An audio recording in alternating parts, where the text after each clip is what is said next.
Hey everyone, welcome to the Alex Estrada podcast. I'm Alex Estrada, and this is the podcast where I talk about all the things that I love: baseball, the show Big Brother, anime, professional wrestling, TV, movies, music, and all the other things that I love. Today, we're talking about Game 5 of the 1980 World Series between the Phillies and the Royals. Now, let's take a look at the backgrounds for both teams. To be honest, they couldn't have been any similar. Both teams had two of the greatest third basemen in baseball history who both won the MVP that year. Mike Schmidt for the Phillies, George Brett for the Royals, both of which also went into the Hall of Fame first ballot. Two of the best closers in the game, Tug McGraw for the Phillies, Dan Quisenberry for the Royals, both of which tragically died of brain cancer. Quiz in 1998, age 45, and Tug in 2004, age 59. The road they took to get here was exactly the same, too. The Phillies lost the LCS 3 years in a row before finally breaking through to beat the Astros in a memorable 5-game series. In those same years, the Royals lost the LCS to the Yankees 3 years in a row before finally getting even with them by sweeping them in the LCS, capped off in Game 3 when George Brett hit what proved to be a pennant-winning upper deck 3-run home run off Goose Gossage that gave the Royals a 4-2 lead that Dan Quisenberry would protect. And there's my mom, Lisa. Hi, hello, son. Yeah. Oh, and I learned something about Tug McGraw that I didn't know. His mother gave him that nickname because that's how he breastfed. How funny is that?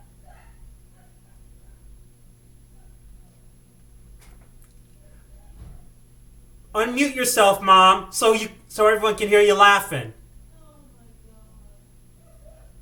Unmute yourself, Mom, so everyone can hear you laughing. I dropped it. Ridiculous. Oh my gosh. Oh my goodness. All right, son, continue. Okay, yeah. So, both teams had never won the World Series. Both teams had a first full year manager. Dallas Green for the Phillies, Jim Fry for the Royals. With all these similarities between these two teams, it's like they're playing themselves. Now let's take a look at how we got to Game 5. Game 1.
Game 2. We're going to watch Kansas City on an off day after the two teams work out, preparing for Friday's game in KC. Makes it. 6-4.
Game 3.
That game is over. One moment.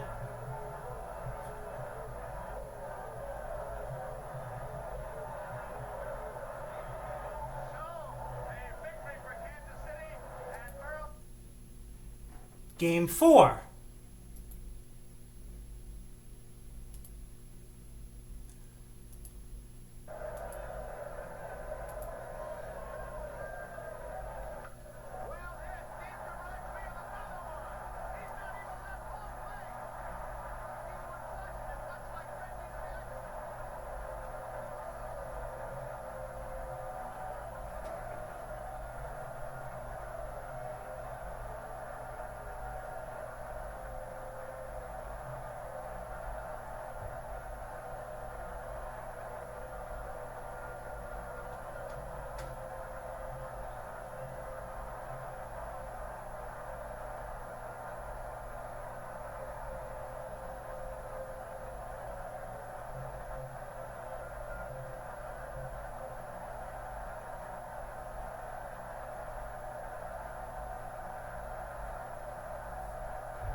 Okay, so all of that is what brought us to Game 5. Now, this game is crucial for both teams because the winner of this game goes up 3-2. Now, as you just saw, the first 4 games were all won by the home team. The Phillies won the first 2 games in Philly. The Royals won games 3 and 4 in Kansas City. So right now the momentum is on the Royals side. It's important for the Royals to keep that momentum going as they go back to Philly. The Phillies, on the other hand, need to win Game 5 to snatch that momentum right back, because even though they're guaranteed a trip back to Philly, winning a potential 7th game would be pretty tough. To back up how important it was to win Game 5 in this series, I decided to do a little research. Before this World Series, there had been 47 World Series that had gone 6 or 7 games, maybe even 8. The winners of Game 5 went on to win 30 of those 47. Okay, so let's take a look at, if I can get it. Let's take a look at the starting lineups that Dallas Green and Jim Fry put on the field.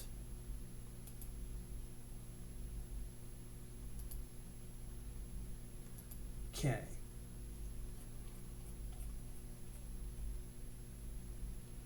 So, now there was a temporary MLB policy from 1976 to 1985.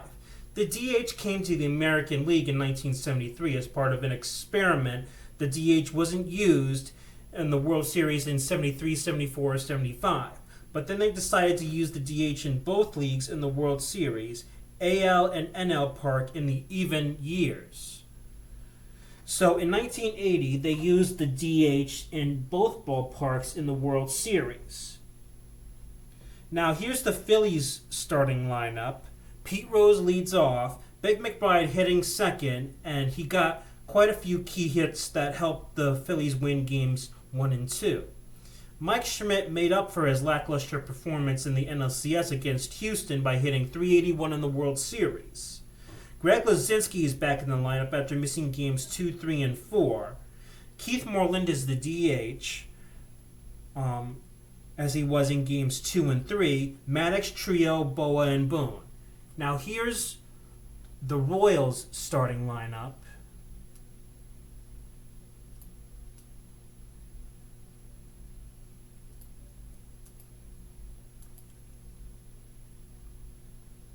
Now, as you can see, this is a pretty strong lineup, especially in the ALCS and World Series.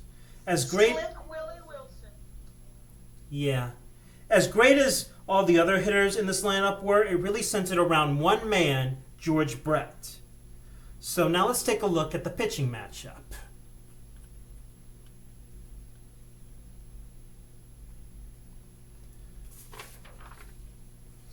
It's Marty Bystrom again. If you remember the last podcast, he started Game 5 of the NLCS against the Astros with the series tied at 2. Here he is again pitching Game 5 with the series again knotted up at 2. How ironic is that? Southpaw Larry Gura is starting for the Royals in Game 5. 6th in the AL Cy Young voting that year, 16 complete games and 4 shutouts. This was his finest season. Named AL Pitcher of the Month in July, that month he went 4-1, 41 1/3 innings pitched, 2 complete games and a shutout. Only 8 earned runs allowed and an ERA of only 1.75 that month. He won in double figures for the Royals 7 years in a row in that span. He compiled 99 wins. On the Royals' all-time list, he currently ranks 7th in WHIP and games started, 5th in wins and innings pitched, and 4th in shutouts and complete games. He wasn't like Nolan Ryan, Sandy Koufax, or even Steve Carlton, but the guy could definitely pitch. He went the distance and shut down the Yankees in Game 1 of the ALCS, and he pitched well in Game 2 of this series as well. Oh, one more thing. He pestered his former team, the Yankees, when he was with the Royals. In the regular season, as a Royal, he went 11-6 against the Yankees, and in both 1979 and 1980, he went 3-0 against them with 5 complete games. In the 1976 ALCS Game 5 podcast, as I mentioned earlier, Billy Martin's hatred towards Larry Gura and how he always taunted Larry from the dugout. Well, with the way he pitched, I guess you could say that Larry definitely made Billy eat his words.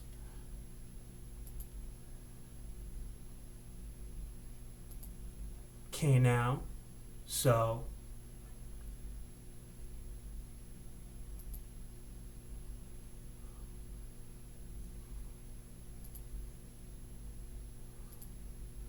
well, Mama, are you ready to watch Game 5 of the 1980 World Series between the Phillies and the Royals?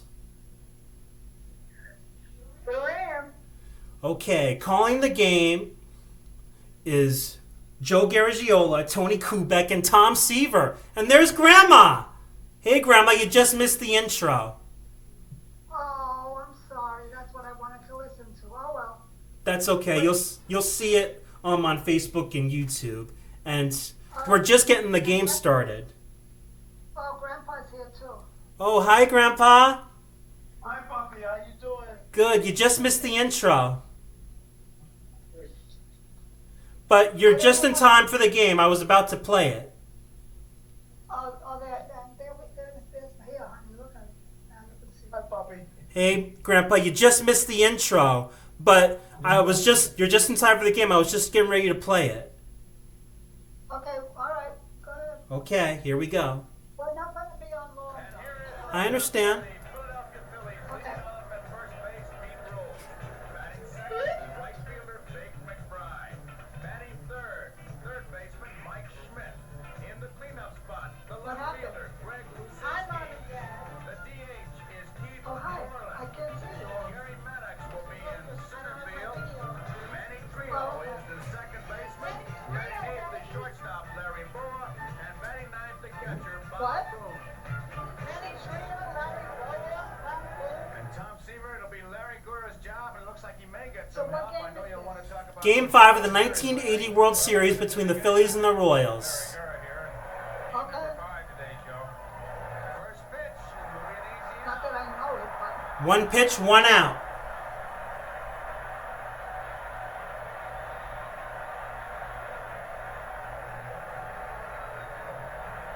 Theory has so many times to try and get Larry Gura early before he are you going to be showing the game? Or It's right here, Grandma.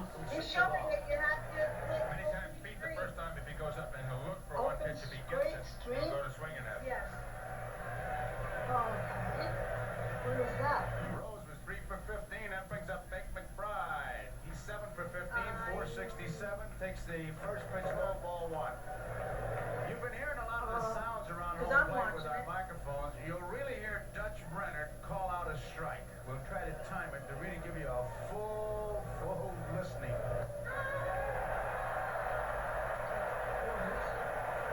He's going to cut my work down in half. I'm going to listen to him. Dutch Brenner. I think the audio man said not so loud. 2 balls, 1 strike. It's very rare that an umpire will say ball or strike. Remember, someone would say, but he really booms it out. Oh, now I see it. Now I see it. 2 balls and 2 Okay. strikes. There's the NBC microphone. It's hung right over the screen, way behind home plate. So you got to have some set of pipes to reach it that far. And he's having no problems, old Dutch. 2-2 pitch. What is that? Joe, you might recall the I second love- last weekend of our I Game of the love Week it. season. Wendell Giants played in Philadelphia, and Bob Boone paid him the highest compliment I've ever heard paid a home plate umpire. Boone said the next day, I've never had an umpire behind home plate where I had to question one pitch. With him, I had to question not one single pitch. He never missed one. Count remains full. 3 balls and 2 strikes. He reminds me so much of Al Barley, who now supervises National League. You never had any problems listening to Barley. You could be in St. Louis, you'd hear him in Springfield, Illinois, where he lives. 3 balls, 2 strikes, 1 out. We're just getting started. Nobody on. Foul out of play. Tom, how about these shadows? Well, the shadows at home plate, Joe, are definitely an advantage for the pitchers. You can see at the start of the inning. McBride and Schmidt are going to make Gura work here in this inning. And they've gotten off of him. The sun is set behind us enough so he is in the shadows, but the shadows at home plate definitely be an advantage for the hitter. They seem to be right across the area, right across home plate right now. Big McBride, 3 and 2. He's fouled off a couple of pitches.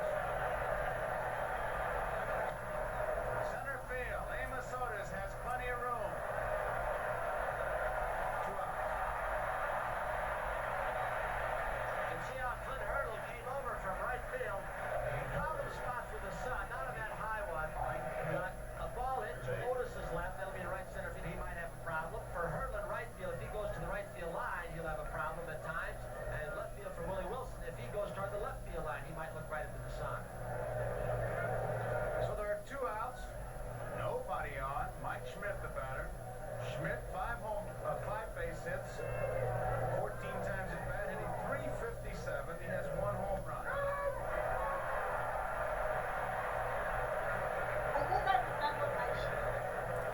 One of the greatest third basemen of all time.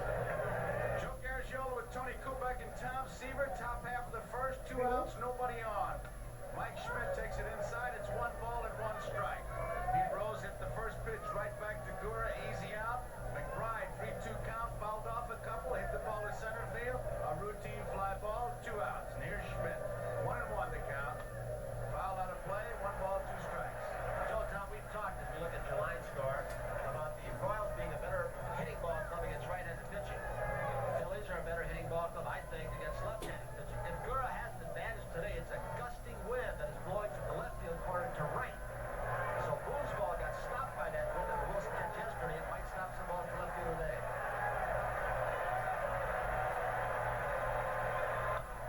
Popped up, foul territory, Porter coming over. He will not have a play. You know, Tony, another advantage that he does have is pitching in this ballpark, which is not only the wind today, but those big, spacious alleys, the big outfield, and there he is very conscious of the home run. Does not like to give up the home run, of course. No pitcher does. There you see his stats from game 1. His 6 innings gave up just a couple of runs. But he's the ballpark where you can give up that long fly and not have to worry that much about the home run. I think as in Philadelphia, I'm sorry? he's more concerned about the home run than 1980. Greg Luzinski. 1980. One ball, 2 strikes. Yeah, Seaver's in the broadcast booth. Says I'm going to start a new sequence of signs. Apparently not sure in his own. Yeah.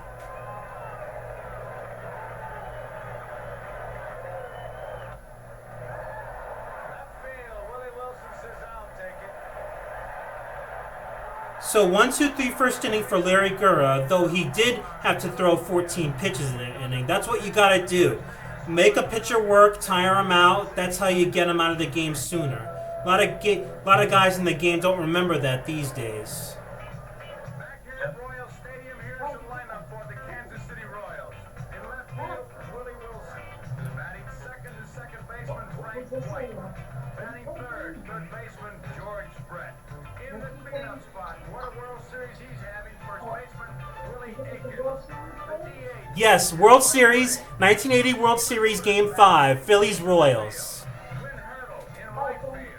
Batting eighth, the catcher, Darrell Porter, and batting ninth, the shortstop, U.L. Washington. And Tom Seaver, that's a strong right arm out there on the mound. Strong Marty Bytram, 6'5", 200 pounds. Joe, 22 years old, was called up from the minor leagues. Oklahoma City, the American Association, on September 1st. Was 5-0 for the Phillies down the stretch drive with a very impressive 1.5 ERA. Just 36 innings pitched, but still only 26 hits. A lot of confidence, very aggressive on the mound. Very typical of the young pitchers on this Philly staff. He's got a very good fastball, both the righting and sinking fastball, and a good curveball, which he has good control of, and he'll throw that curveball if he does get behind. Started 5 games, 4 in the Phillies, and completed just 1. Now look at the ballpark, down the lines, 330. In left center field, 385. 410 in, well, just a little bit off dead center. There you see it. And 385 in right center field, 330 down the right field line. Here's Willie Wilson, and I'll tell you, you talk about George Brett almost hitting 400 that year. How about the year Willie Wilson had? That year he led the league in at-bats with 705, runs scored with 133, hits with 230, triples with 15, second in the league in stolen bases with 79, 326 batting average, 297 total bases, had at least 100 hits from both sides of the plate, Gold Glover, Silver Slugger, fourth in MVP voting, 308 batting average in the ALCS in Game 1 of the ALCS. He had a 2-run double to help put the game away. In Game 2 of the ALCS, he made a game-saving play to throw out Willie Randolph at the plate that saved the tying run. On the Royals' all-time list, he currently ranks 9th in doubles, 8th in extra base hits, 7th in total bases, 5th in games played, 4th in at-bats, hits, and runs created, 3rd in runs scored, 2nd in triples and singles, and the Royals' all-time leader in stolen bases. Unfortunately, in this series, he would set a then World Series record for strikeouts in a single World Series with 12. Curveball, and there it was. 2-2. He tried again. 2 balls, 2 strikes. He got 2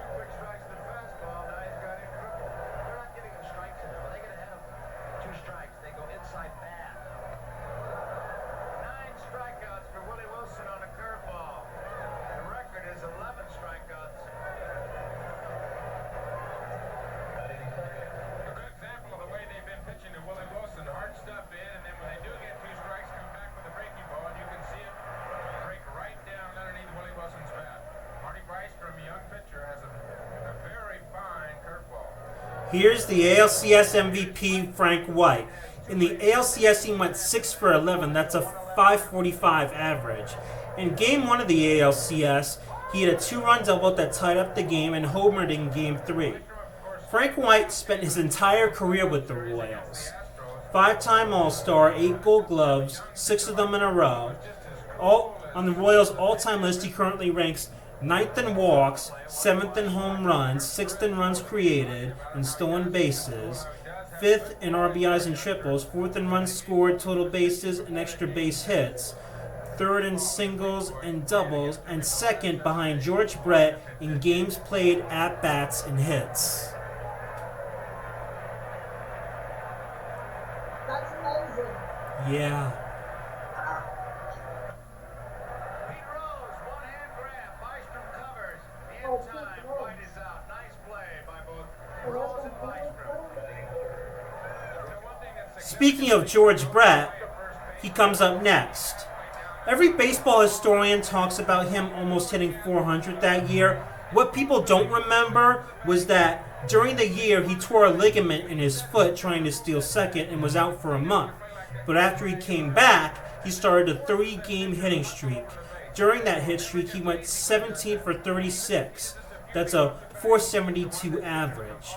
The night after that hit streak ended, he went 3 for 3. On August 26th, his batting average was 407 after he went 5 for 5 in a game against Milwaukee.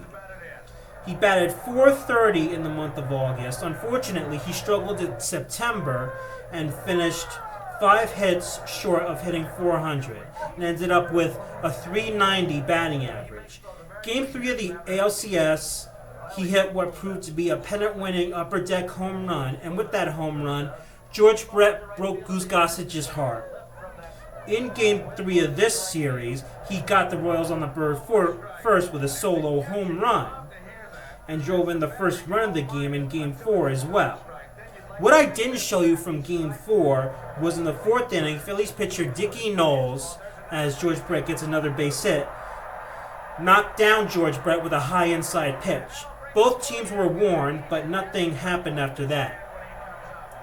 Here comes Willie Aikens. And the fans are giving him a standing ovation for the series he's had so far.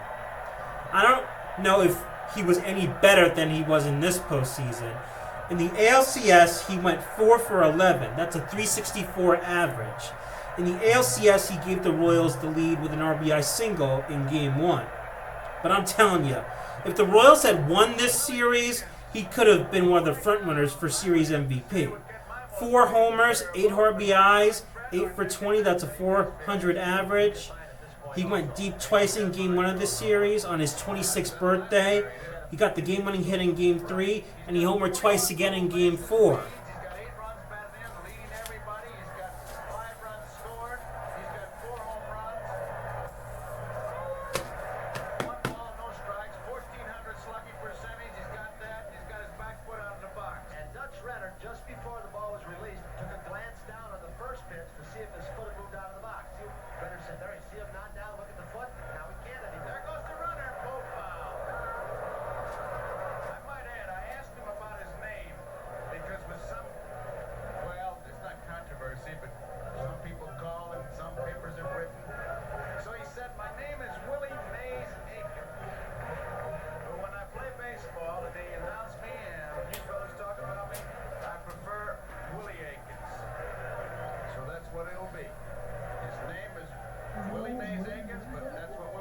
That's what his name is, Willie Mays Aikens.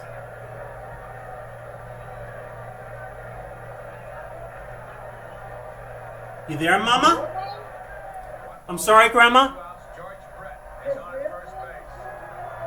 That's right. You there, Mama? I am here. Good.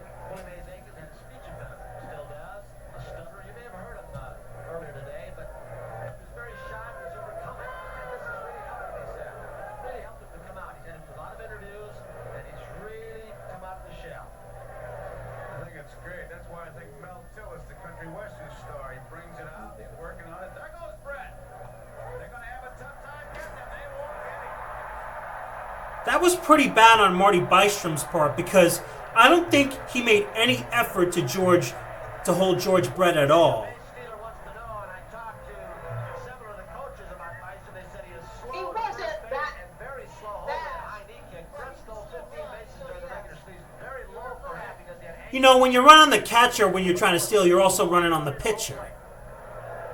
no chance for Mooney. I counted the steps quickly on our replay. He had taken 3 steps as we look at this angle before Bison threw the ball. But he makes up for it by getting Aikens looking right there. Aikens called out on strike, so that ends the inning. We complete 1 inning of play here. The score, Philadelphia nothing, Kansas City nothing.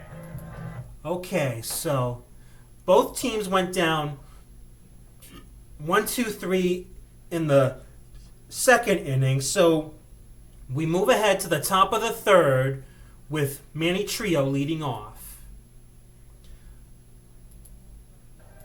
Our vantage point is behind home plate, but in center field looks like there's some bugs swirling around. Let's get a report from our expert on bugs, Merle Harmon. Joe, there may be bugs in center field, but there are none here behind home plate. I know because of the closeness of our lens and our big lens in the center field camera that those of you watching at home probably see those things flying back and forth, but there's none here at home plate. At least it's not bothering the hitter or the pitcher or catcher.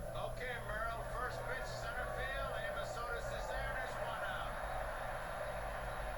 That's the tough spot. That little looping, soft, semi-line drive in the sun, and Otis had to battle it.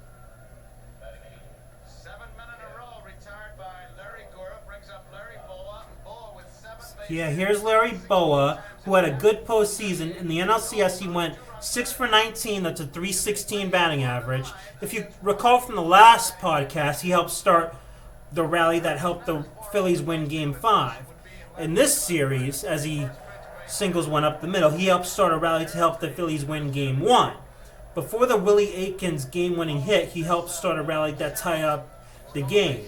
In Game 4, he got the Phillies on the board with an RBI single. Oh, and in this series, he went 9 for 24. That's a .375 batting average. From the left side, hits the ball to left field. Gura's move. Here's Bob Boone. Like Mike Schmidt, Bob Boone made up for his lackluster hitting performance in the NLCS by going 7 for 17 in the World Series. That's a .412 batting average. He drove in 2 of the Phillies' 7 runs in Game 1 with a pair of doubles. Boa with the first hit for the Phillies. Also leads in stolen bases with 3. They've got a hit-run combination up there with Boa on the bases and Boone in the batter's box. No score. Top of the third. 1 out.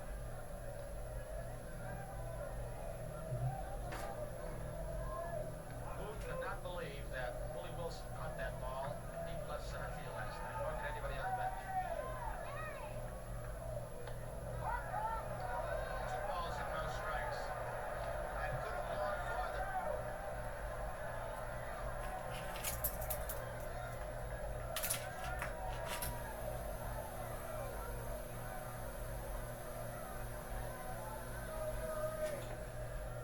I don't know any of these people.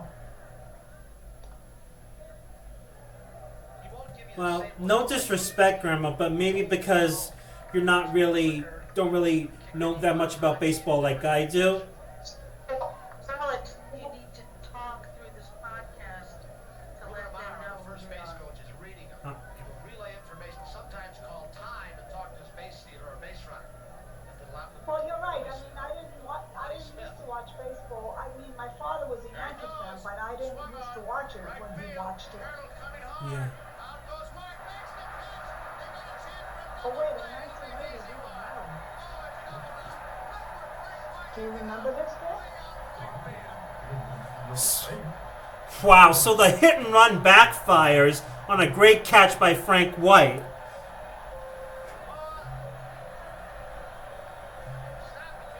Look at this play. There is no way he's going to get it. Then he took off again.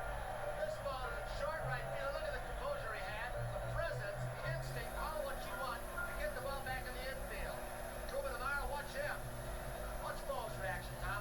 You talked about Frank White's reigns through the entire series here. Tony, you can see Larry Boa doesn't believe it either. Yeah, Larry Boa, he knew he was toast. Waved him way back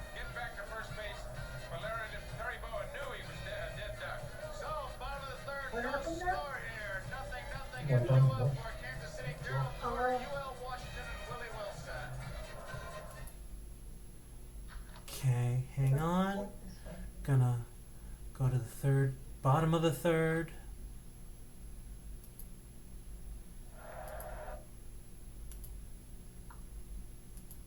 Darryl Porter leads it off.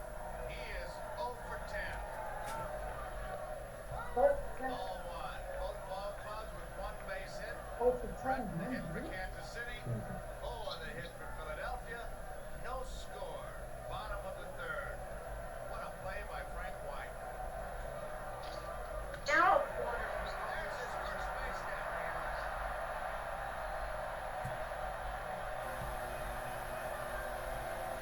Darryl Porter had a pretty good streak during the summer. How do you And he remember? hit a clear swing of the base hit. Stayed right with it. And he I gave it watched back to baseball one back of his then, friends.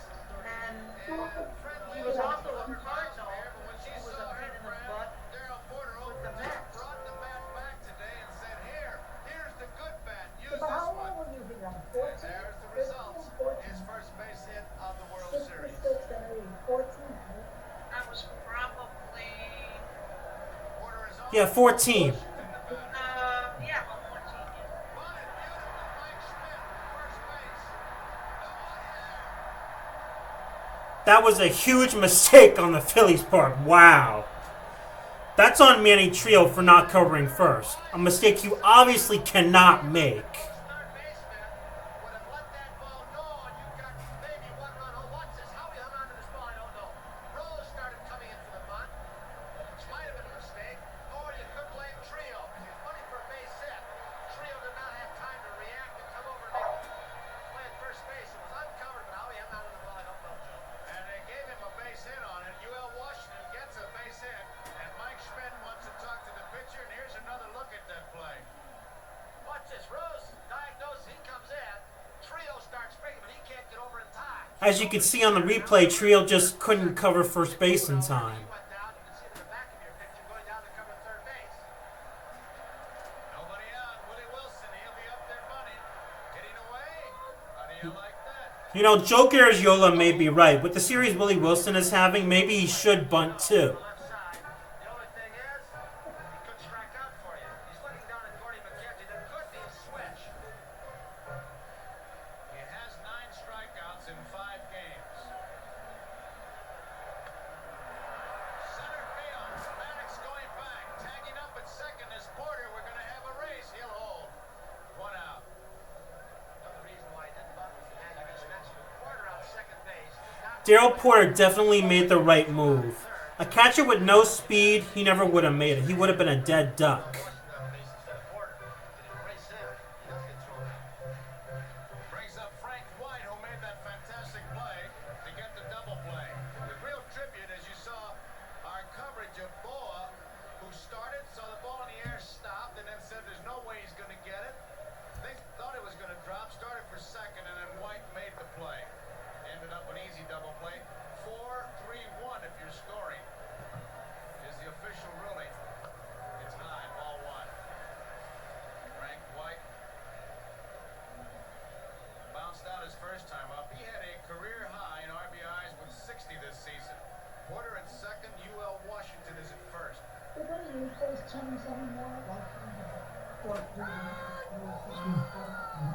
No shadow. What terms, Grandma? Into the pitcher's face. Marty Bryster, when he comes to deliver the ball now, gets a good shot of sunshine right across his eyes as he delivers the ball. It's not really, I don't think, an effect, let's say, his control, but it could affect if he gets a line drive hit back at him. Oh yeah, they didn't show the box score back then. With 1 out. Bottom of the third, no score. There's a good shot of what that sunlight is What's doing. that guy? You can see. Marty Bystrom. Oh, he's wearing that cap. Looks like Holstrom. This pitcher's face is completely in the sun. As you can see on that shot, popped up. They're calling it an infield fly as Trio hauls it in. So they're 2-away. Now it brings up George Brett.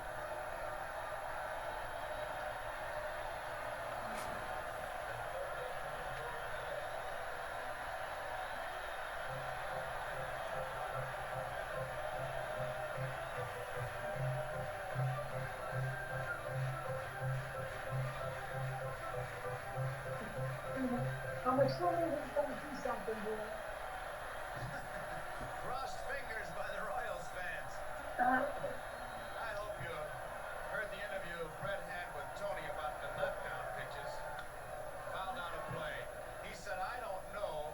If you didn't hear it, let me repeat it for you. Something like, I don't know if he threw at me intentionally. I don't care. You're not supposed to be intimidated, and I'm not going to be intimidated by it. During the season, this man hits .437 against right-handed pitching. His power stats are a lot better. The All-Star game on, he hit .420 against everybody. Is that hot?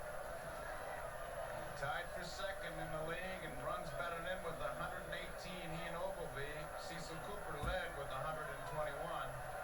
Up there now with Porter at second. You have Washington first, 2 outs. It's inside. It's 1 ball and 1 strike. Fred, incidentally, uses a very famous bat model. I'm sorry? Call this a T85. Where's your father? Marv Throneberry. He's playing dominoes tonight. Well, Marv was like me. He Oh. didn't use it too much. He didn't get it damaged. A lot of hits in that bat.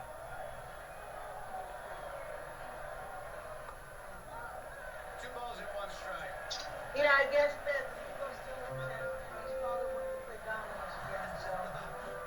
George Brett Oh, fan. He can't that's wait the to see what chauffeur. happens as we go I to told the him to be handsome careful George tonight Brett. because He's his got it cops are all all going for him. Oh, yeah, Personality. all of them, you know. But we love him. We love him. At Junior's in Middletown, but still, he's gonna drive Trio, big hop to Rose. Bang home, he's So, gonna drive his father home. pitches out of it. At the end of 3 complete innings, a score here in Kansas City. Philadelphia Phillies. So that brain fart by the Phillies on that bunt doesn't hurt them as Byström is able to pitch out of the jam. McBride and Mike Schmidt. Oh, wow. Okay, now. So this is the top of the 4th.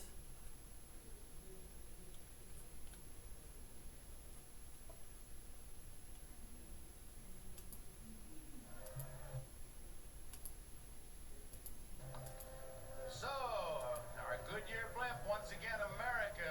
There she is, and our pilot, Captain Don Woolley, giving us this great shot of the Harry S. Truman Sports Complex, Arrowhead Stadium, and Royal Stadium.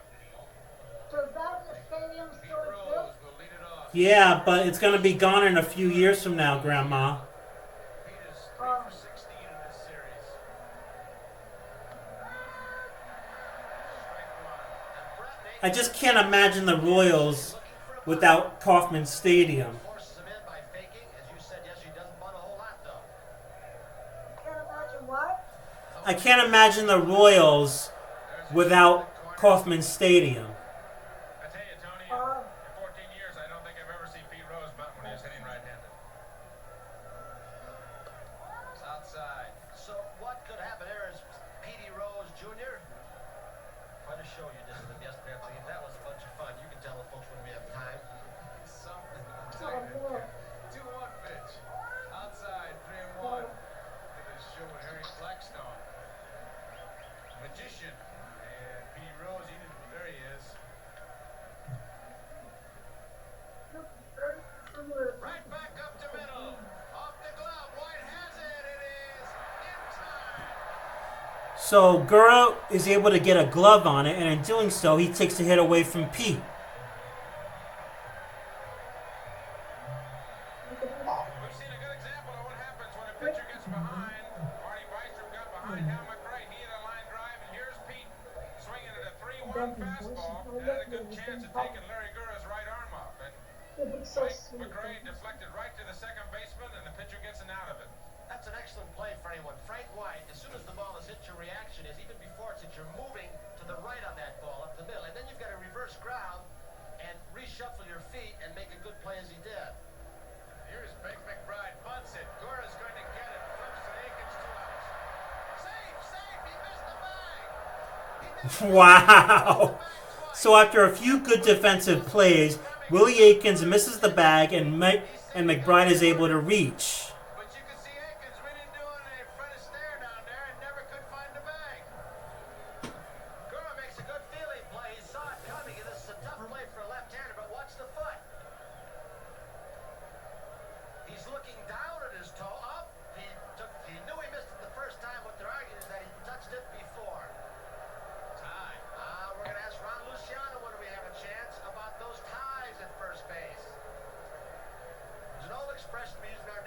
maybe yours too, Joe. If you look at the play again, high goes Wow, the runner. that was close. That's a big no-no on Aiken's part. If the ball beats You obviously can't do the that. ball, you're safe. No such thing as a tie.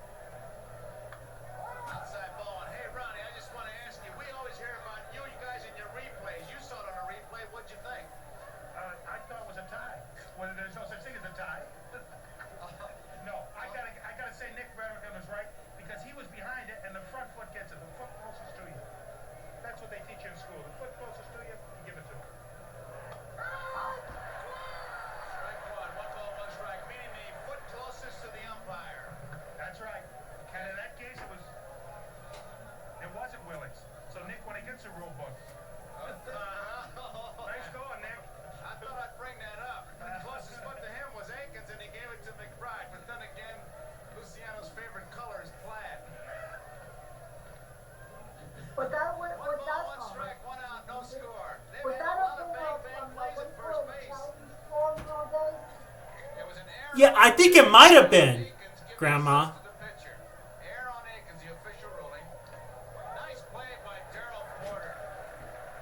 Want to look at the ball now. 2 balls, 1 strike, 1 out. They would have. Yeah.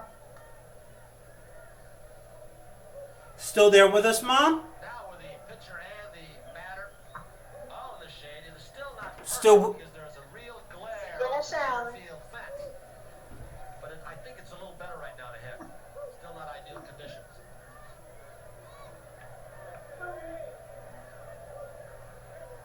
He didn't get it. 2 balls and 2 strikes. You know, we keep talking about this sun, and we've been showing these fall classic flashbacks. We're going to show you. But it some won't old be ones. soon. That sun coming across, I think of Billy Lowe's. Remember he lost the ground ball I'm in going the to be sun, he watching said. Saturday night's main event. At a World Series, Okay, you get a Mom. flashback, and I look forward to 'em, and But I I'm know gonna will. stay with you. Flashbacks. We'll Thank have more you. for We got a list of them.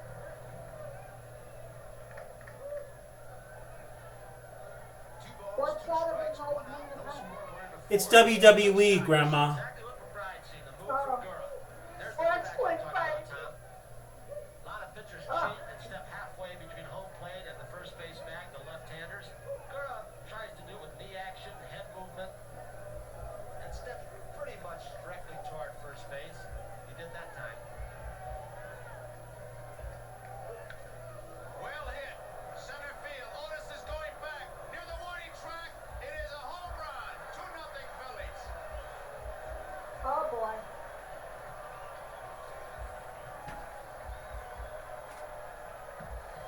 Oh boy.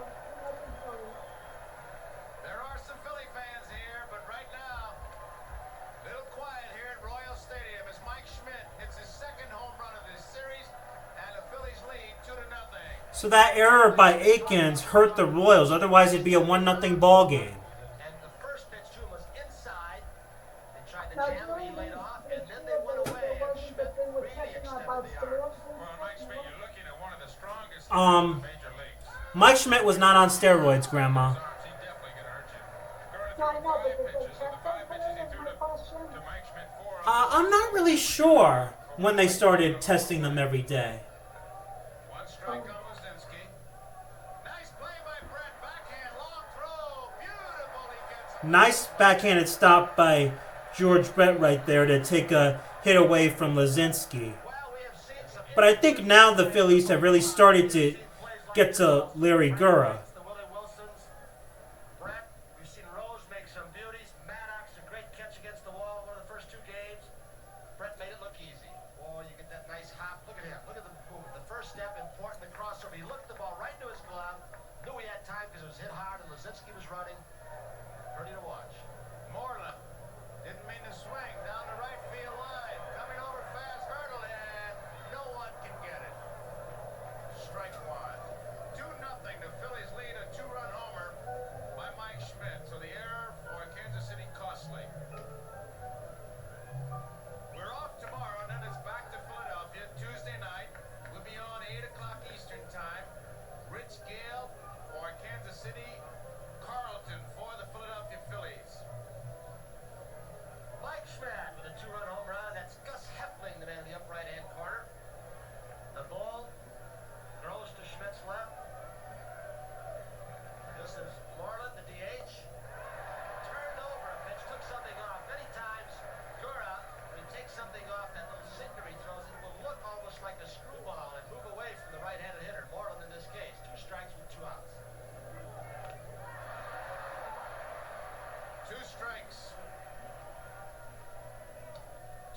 strikes, 2 outs, 2 runs in.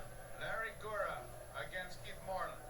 First 2 ball games in Philadelphia, the Phillies were really opportunists. They took advantage of all the mistakes in Kansas City and made their own breaks. They didn't in Game 3 when they left 15 men on, but the errors you mentioned, they took advantage of today.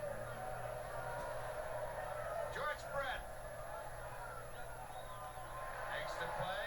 That ends the inning, but the Phillies pick up a lead 2-0 as we look at Frank White, who's made some great defensive plays. We've had some by Trio, which reminds me of your friend Bobby Richardson, who's in the ballpark today. Remember 1962 when McCovey hit the line drive? Listen to me now. I just heard there was a shooting in Washington, D.C. Oh, really? Yeah, I'll get back. Okay. 2 outs, bottom of the 9th inning, 7th game of the World Series. Yeah, Willie okay. McCovey is back, runners on second and third. A line drive hit right at Bobby Richardson. He's drafted. The World Series is over. And one of the most heart-thumping finishes in World Series history.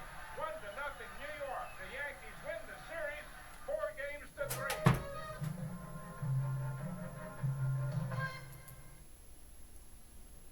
Okay, now.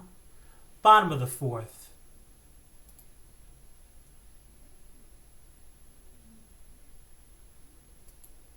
There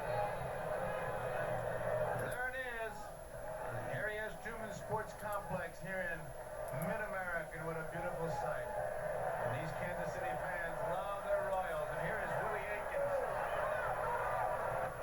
Slow curveball of beauty. I think the Phillies have finally found out that Willie Aikens can hit the hard stuff. The 4 home runs have all been on fastballs and good hard sliders. And both times today he's been up, he's seen 2 off-speed pitches. There's another one. First time up, he got a good straight change. Tom Seaver made a pretty good point. Aikens could crush the hard stuff. That's probably why Marty Bystrom has been throwing him lots of off-speed stuff.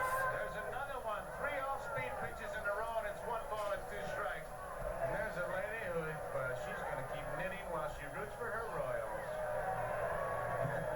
Baseball fans come in all sizes and shapes. He didn't fool him that time. Base hit. He took it to the opposite field. Everything was off-speed, and Willie said, I can hit that. You throw the rosin bag, I'll hit that. He knocked the ball upstairs, but I think the Phillies might be surprised because I've seen it before. He is a straightaway or left center field hitter. When you go off-speed, he can pull the ball. Many guys who, as we look at him again, with the fastball or hard stuff almost straight away, they can wait a little bit longer for the breaking stuff. And he is a good hitter. He knows how to adjust, and if they keep doing that, he will adjust to that also. So Aikens is on, nobody out. Here's McRae, hit the ball hard his first time up, pulls it foul for strike 1, hit it off the pitcher, went to the second baseman. Trio made a good play. Aikens is now 8 for 17. Willie Aikens. We told you before that he came off severe knee surgery. They reconstructed his whole knee at the end of last year. And he had a very slow start, but when he started hitting, he tore this thing apart with 98 runs batted in. 1 ball, 1 strike. No outs. Philadelphia 2, Royals nothing. We're in the 4th. An error on McBride and a home run by Schmidt, and the Phillies had 2 runs. High fly ball, right field. Should be no problem.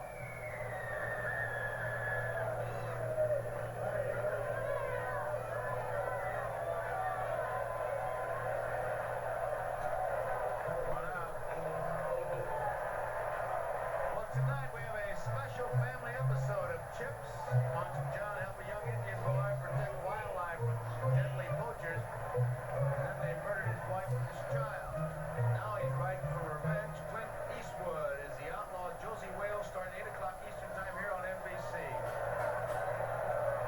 Here comes Amos Otis, another candidate for Series MVP. He went 4 for 12 in the ALCS.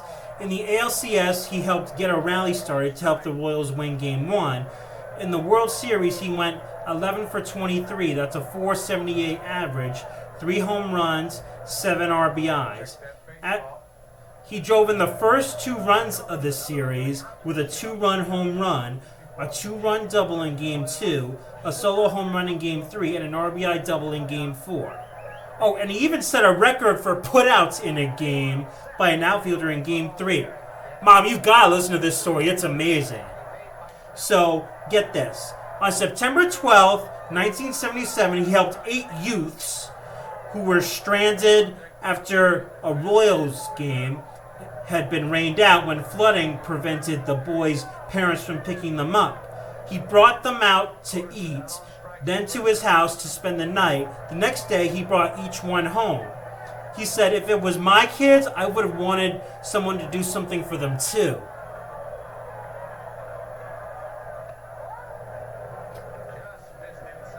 Isn't that an amazing story, Mom? Yeah, they always talk about a young kid who knows how to pitch. This kid has the command of that strike zone. It really is. Very good command and control of his pitches. He also is working with a very good catcher back there, a guy that knows how to call a game and will work both sides of the plate too. Bob Bone is very experienced and very knowledgeable on how to work his pitching staff.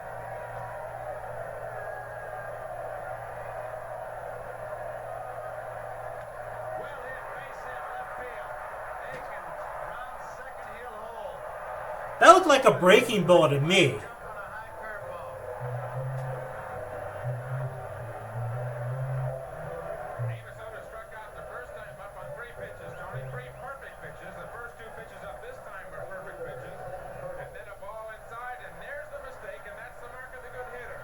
The hitter that hits the pitcher's mistake. That's the first pitch that's been a mistake that Otis has seen from Bystrom.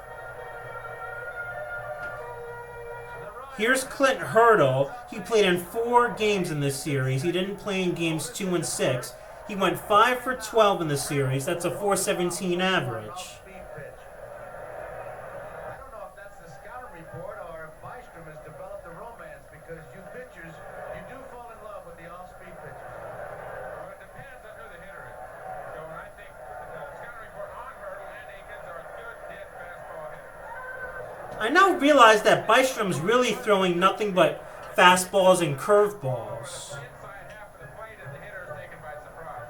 That's pretty good pitching right there. And that's, I think a lot of it goes credit to the catcher behind the plate as well as the young pitcher on the mound. 2 strikes on Hurdle, 1 out. Time runs around. Aikens at second. Otis is at first. 2-0. Phillies lead. Bottom of the 4th. Outside. Mooney is setting him up for something. That pitch is working. Wasn't that far off. He can go either way. He can go with a fastball or he can go with an off-speed pitch. Let's see what he does. Sophomore center field camera after the signs. Watch where he punches and what's the ball. Pass the ball inside. Looks like got him. You saw him shift outside. If Hurdle was kind of looking or peeking, and then the target was inside. Mooney does a good job, and Hurdle is out on strike. Watch him now. See him go outside, but then ball. Now he'll go back inside. That's where he signaled. Good piece of catching. Sometimes that gets lost. That's a 4th strikeout for Bystrom. There are 2 outs. And here is Porter, who got his first base hit of the series his last time up. Strike 1. Aikens is at second. Otis is at first. It'll be much more critical for the Royals than for the Phillies for them to win. They face lefty after an off day. Carlton, and they're going back to Philadelphia for 2.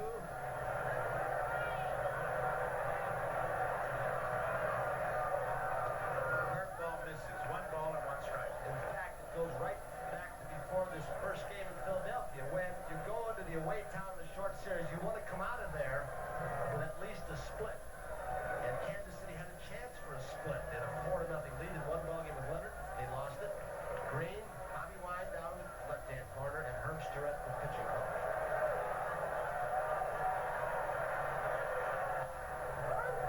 Outside, 2 balls and 1 strike. There's a little bit of a play starting to develop that I can see right now between Boone the catcher and Boa the shortstop, who they are seeing daylight between. Aikens is trying to get a good jump off second base, and if there's a lot of daylight, Boa's going to sneak behind him, and they're going to throw behind him. Right to Pete Rose, line drive. Porter lines to Rose. That ends the inning, so the Royals do not score. We complete 4 innings here. And Porter lines out to Pete, and Bystrom is out of another jam. For the Phillies, in the 5th, it'll be Gary Maddox, Manny Trio, Larry Boa. We'll be back after these messages from your local station.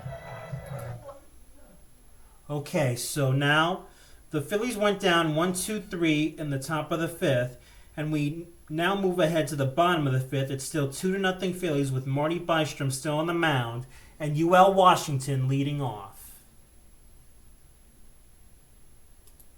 One thing you didn't see in that last promo for games people play is the tug-of-war. The wives of the Phillies against the wives of the Kansas City Royals. We were out here, and I'll tell you something, you're going to enjoy it. These ladies were really battling, and I'm not going to tell you who wins, but it was quite a battle. Well, that little dining area upstairs, see those nice glass makes it comfortable. It plays havoc with the hot dog concession. There's people that watch this game in style. UL Washington, the number 9 hitter, Willie Wilson, Frank White. It's Marty. I don't know if you noticed, but UL Washington had a toothpick in his mouth. He did that all the time when he was playing.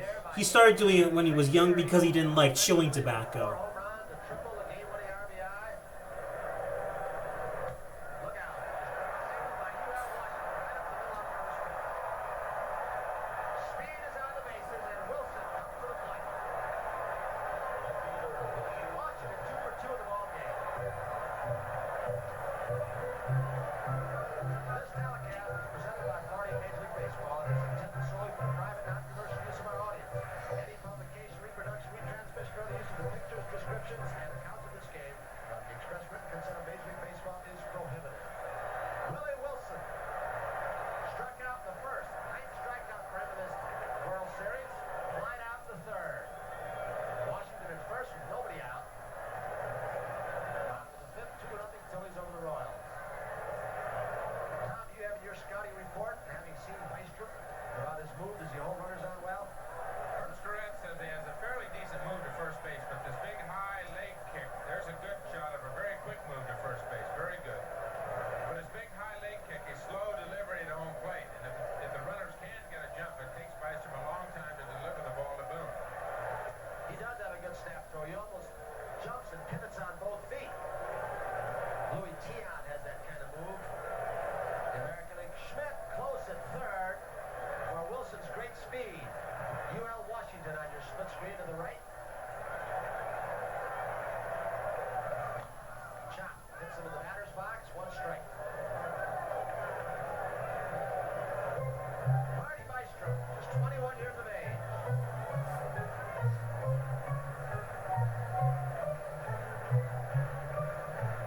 Bystrom, a big man, 6'5", 200 pounds, just 22 years old. It's a very quick move, and you know, Ron Luciano, that almost could be considered a balk, it seems like, in the National League. Yes, that is a National League balk, but in the American League, that's not a balk. They're allowed to jump, and they're playing American League park, so it cannot be called a balk. Which, I've got to wonder, if you're going to play one set of rules in the National, one set of rules in the American, what do you do in the World Series? Now we got a DH rule. We're playing in the American League park, so we're using the American League rules. That is not a balk. Well, it says you've got to step directly toward the bag to which you're going to throw it. He is stepping with his right foot first, and then you can't step directly to the bag with your right foot if you move it first. Anyway, 2 strikes on Wilson. Chop, it's going to be trouble. Schmidt. Stop. Don't hold on. He might have had the force at second base. No chance for Wilson. He might have had a force on UL. UL also had a good jump, Tom. If Schmidt fields that cleanly, he may have gotten the force at second because there was no shot at a double play. I mean, Washington and Wilson were 2 of the Royals' fastest men. The ball in play to the left side. Mike Schmidt went a long way to his left, but I still don't think he'd had a shot at UL Washington at second base. You can see the disgust of Schmidt, that he would have had to make an outstanding play with that speed on the bases. He ran a long way to try to flag it down. Tony, in the 3rd inning, they had the first 2 runners on, and Wilson was the batter. They did not bunt. They're trailing by 2. Nobody out. First 2 runners are on. Let's see how he plays it this time. I would think he'd be bunting right here. I think he has to bunt. Schmidt rolls are charging. He squares around. He's got a perfect bunt. It's going to be trouble. Schmidt just gets him by strike. That was a good bunt. Down at first base, but White does his job, advancing the runners to second and third. What a play by Schmidt. A perfect bunt by Frank White.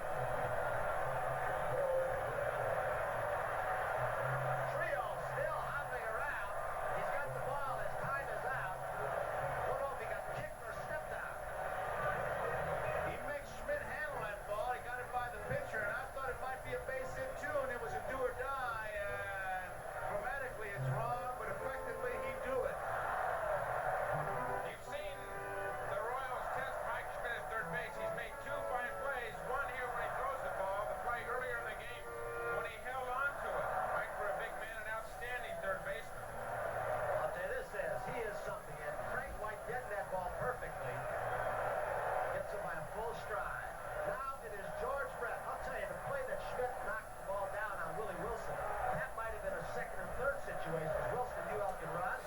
Now, George Brett is up, and if a weak hitter was on deck, they would have walked him intentionally. But with Willie Aikens on deck in the series he has had, you just can't walk him in this situation. It's a big play right here so far because Brett, first base is open, but you got your cleanup man coming up. It's 2-0. I think one thing here is that you have to find out exactly what you're going to do. I'm surprised that Herm Starrett or Dallas Green has not come out of the Philly dugout.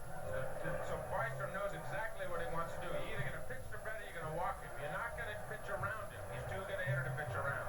Either go after him or you walk him and load the bases and go for a double play and get Aikens up there. That's Aikens on deck right now. I think one of the reasons neither came out from the dugout, they relayed some information to Boone and Schmidt, veterans who can handle the situation.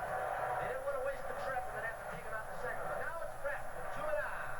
Phillies lead 2-0. Bottom of the fifth. One strike sets left runner. George Brett. Outstanding with men on base. One ball, no strike for Brett. Out of play, 1-1. One out. I think to put it in focus, when you're catching, the worst thing that you can have happen is to have a manager, and they say it in many different ways, but it always comes out the same. Don't walk him. Don't give him anything good to hit.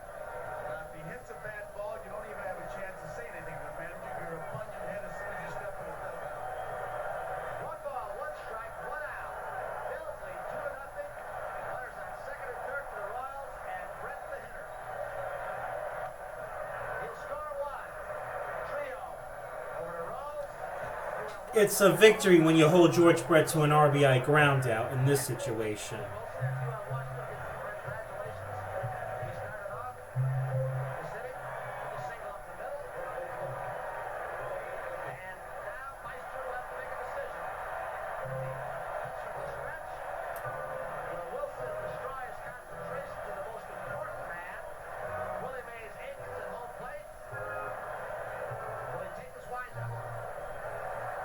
RBI for Brett.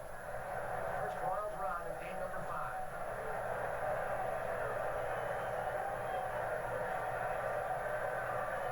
Wilson decoying off third base. Bystrom will pitch from a windup. Aikens. 2 out. Slider too high, 1 ball. I think one of the factors on the lead by Wilson will be how deep Mike Schmidt and how far off he has to play. Farther off or farther back, the bigger lead Wilson can get. Schmidt at third is way off. 2-0.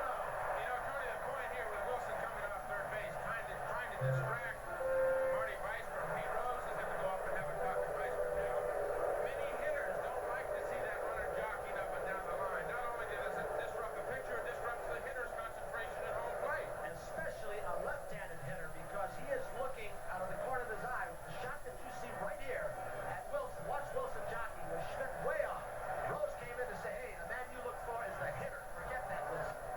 Good breaking ball. He's behind 2-0. Now it's 2-1. Big pitch by Bystrom. With 2-0, Aikens has got to be sitting on a fastball. That shows what this kid can do. 21 years of age, throw a breaking ball when he's behind. McCray, the on-deck hitter. That is Wilson, lower left. 3-1. Bystrom has gone to the stretch. 3 balls, 1 strike, 2 outs. Phillies 2, Royals 1. Bottom of the fifth. He walks it. 3-1 pitch. Now the Royals have runners on first and third of McCray. This is a good piece of pitching, I think, Tony. A 3-1 count, you don't give in to the hitter. You come in hard, way inside, and you throw that breaking ball again. The hottest hitter in the Royal lineup is that man, Willie Aikens. So we'll put him on first. Okay, you put the go-ahead run on first, but still you've got a right-hander and a right-hander now with 2 outs. Now it's McCray who lined off Bystrom's glove or leg. Is thrown out and then slide out to center field. Wilson at third, Aikens at first. 2 outs. Fly ball, right field corner. Makes a stride. Going to the foul ball. It is going to go. He got that ball. He made a great catch between the foul line and the stands and crashed into the wall to help Bystrom out and strand 2 runners. Watch this replay, Mama, and comment. You be the judge of this. Really makes a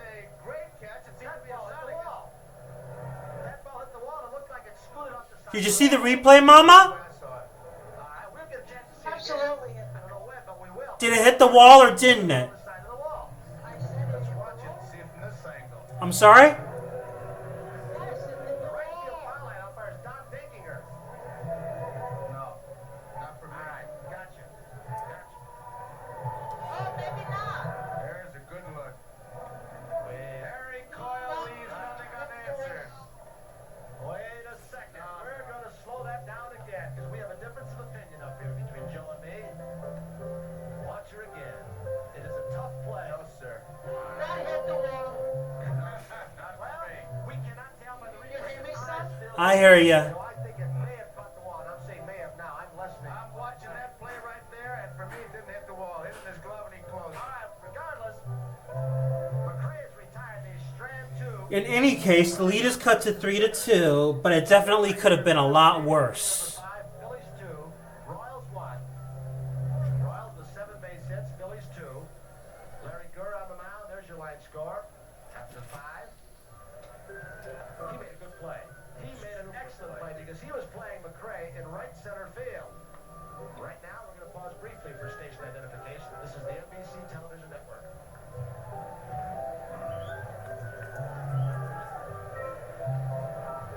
Well, we're back here at Royal Stadium, where each team has won 2 ball games. The Phillies won the first 2 in Veterans Stadium. Royals won the first 2 here. Right now, the Phillies have a 2-1 lead over the Royals as we go to the top of the 6th. Mike Schmidt, 2-run home run in the 4th. You saw the run a moment ago. Washington single to lead it off. Wilson single off Schmidt's glove. White sacrifice. Brett, a ground out, drove home the run. But then a fine catch by McBride in the right field corner. May have saved some more runs. He rose. Made McBride. 1 strike to Boone. Into a double play in the 3rd. Breaking ball hit hard to right center field. Hurdle cuts it off, so Boone is held to a single. Now it'll be Pete Rose, who has grounded out twice.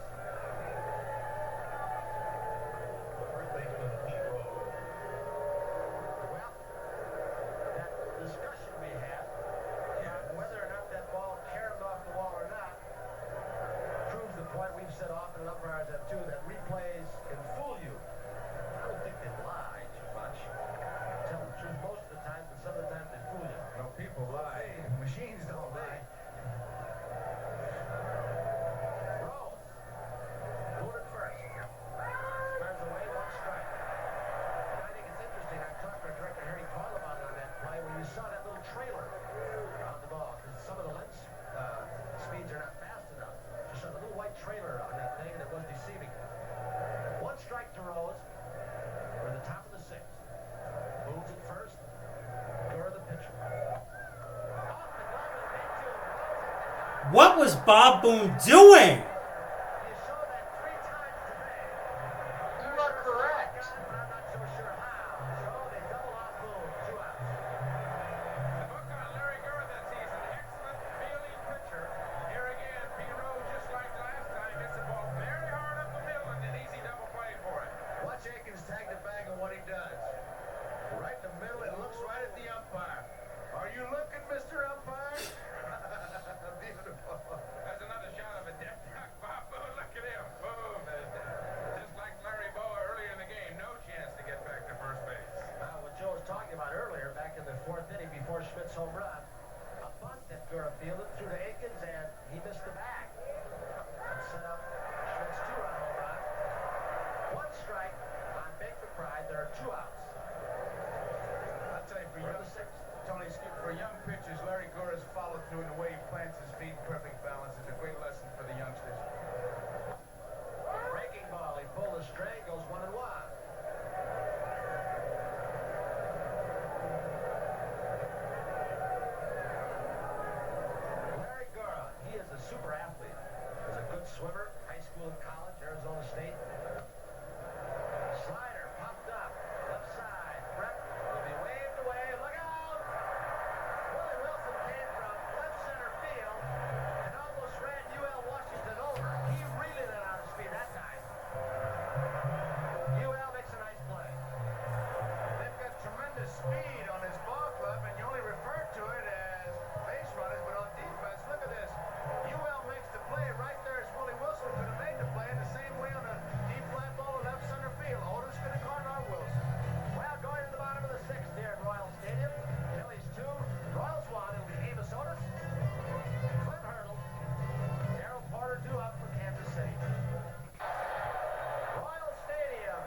Now, what really baffles me here is the single he gave up to Otis was on a curve the last time. So I want to know why he would come back with the breaking ball if he got a base hit on it the last time. Correct.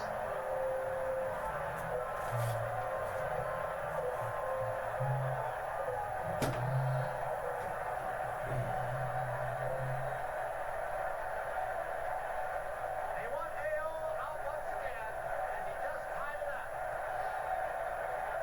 His third home run of the series.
I know, Mom. I know. That's why eventually, when he would sign with the White Sox, he became a DH. Clint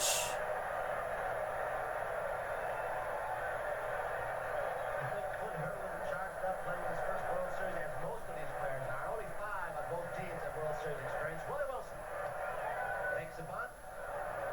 Snap throw, but not in time. Corner the base runner at first base. It's a 3-2 ball game in the bottom of the 6th. Royals lead.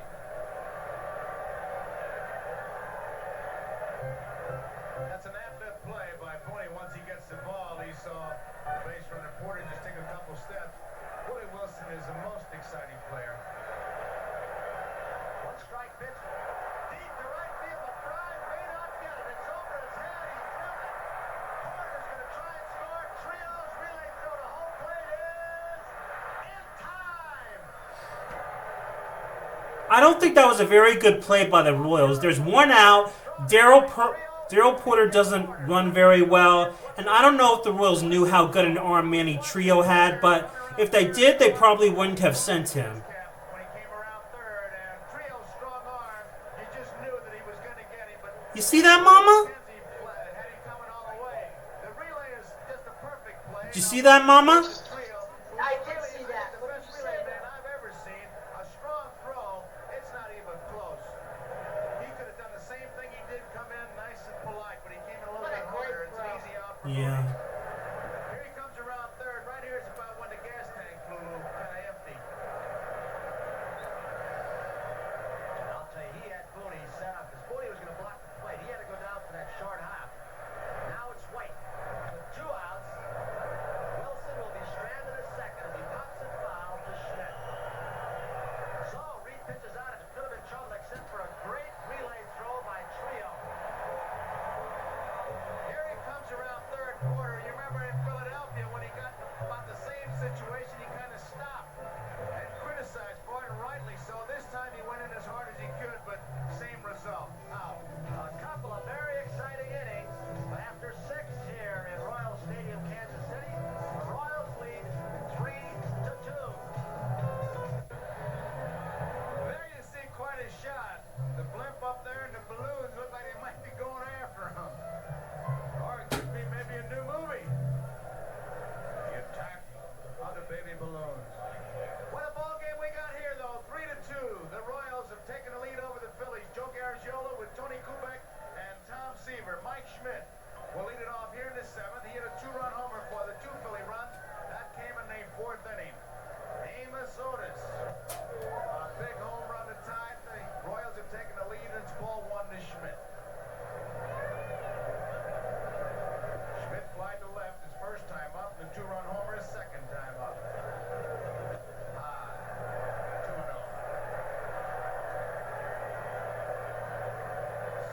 Sun shadow problem appears to be over with.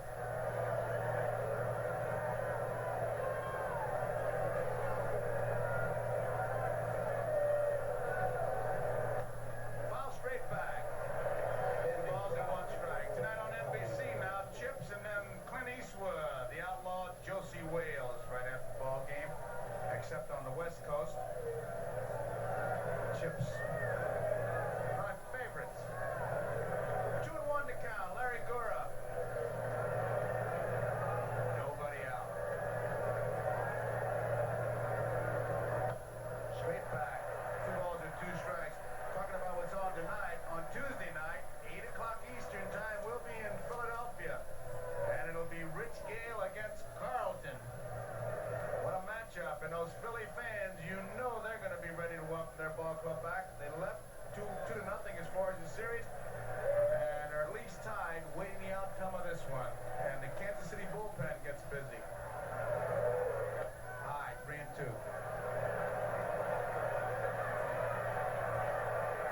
Donna Schmidt. She saw her husband, Mike, give the Phillies a lead with a 2-0 home run, or 2-run home run back in the 4th inning.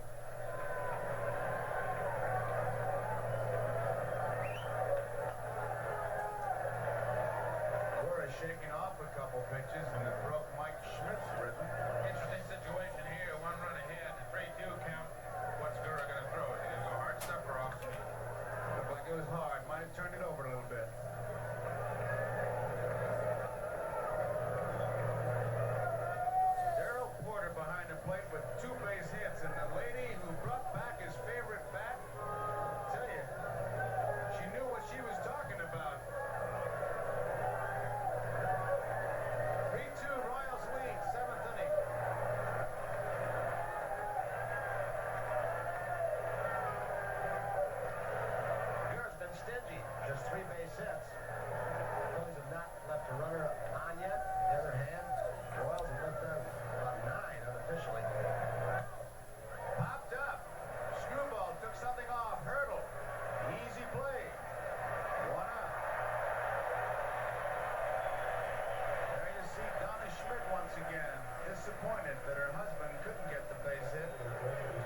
game, just upsetting the rhythm of the hitters slightly.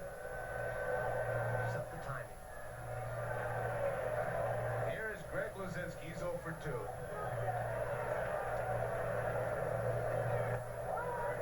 One ball, one strike. There's so many things they say in baseball that make absolutely no sense, and then there are some that make so much sense. Don't be in a hurry to lose. Be in a hurry to win, which simply means set your own pace. And that's what Gura is doing. 1-1 to Kyle Luzinski. Tom, are there certain hitters that you pitch to that you know do not like to wait, and so you might change your pattern to them? Do you go into that deeply? You know, one of the great hitters of us like that was Henry Aaron.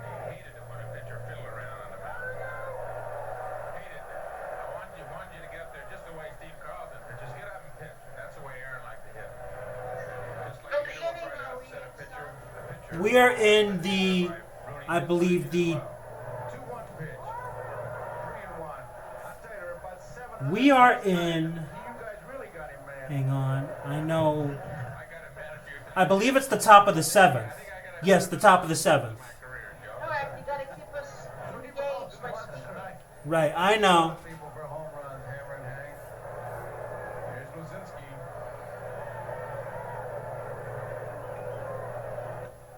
That's out of play, and it goes to a full count. 3 balls, 2 strikes. Good crowd on hand here. They have 42,369.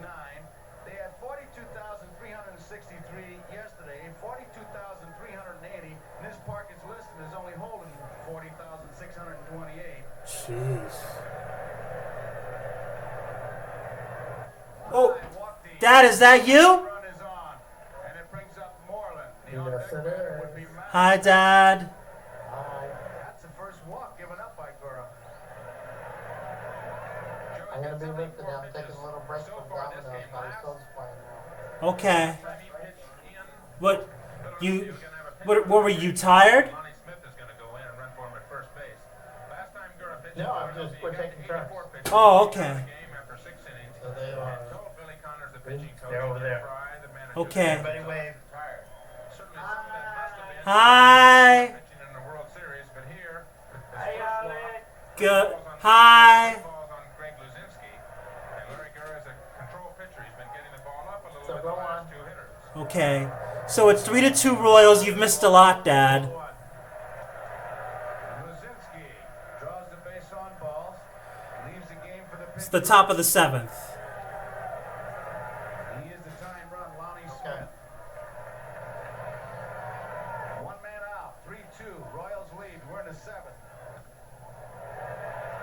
Well, Washington goes to second, not in time. That was a very tough play. Good move putting Lonnie Smith in there because Luzinski never would have made it.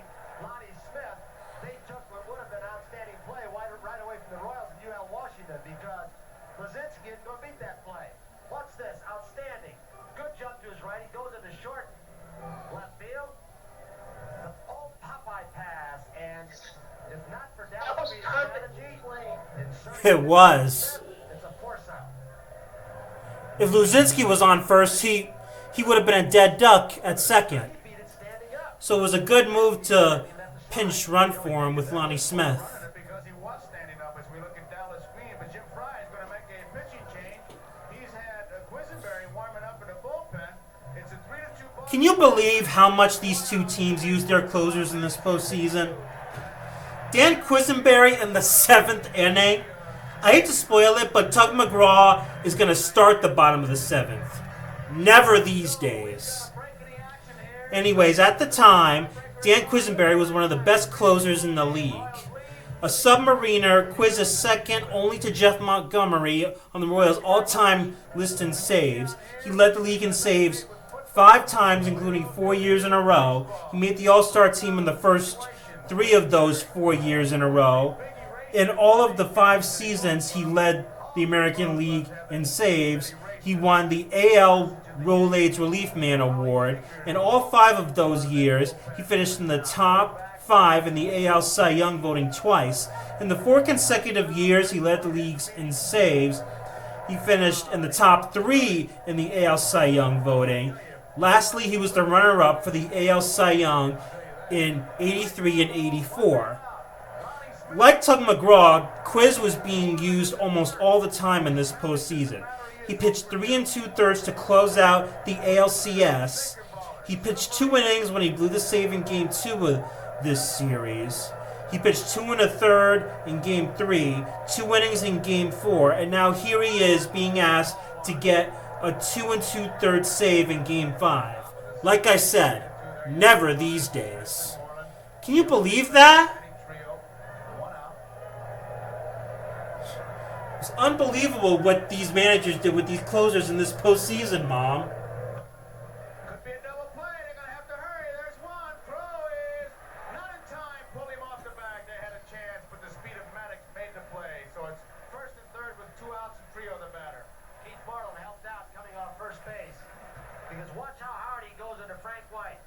By taking that ball with one hand, UL Washington may have wasted... Mom, isn't that unbelievable how much these managers use their closers in this postseason? It's more important to keep your foot on. You got to get the Yep. ball and leave the Sure ball. is. That was a good shot because it showed Moreland forced UL Washington, the shortstop, towards third base. He had to throw across, and Akins made a good play by coming off the bag and making the catch. So there are 2 outs. Smith is now at third. Maddox, another good base runner, is at first. The Trio is the batter with 2 outs.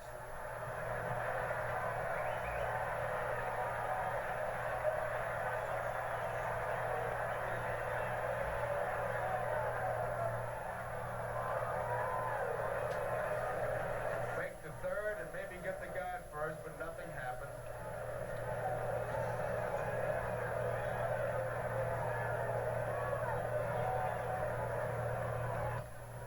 Strike one. Good sinker. Lonnie Smith at third. Maddox is at first. 2 outs.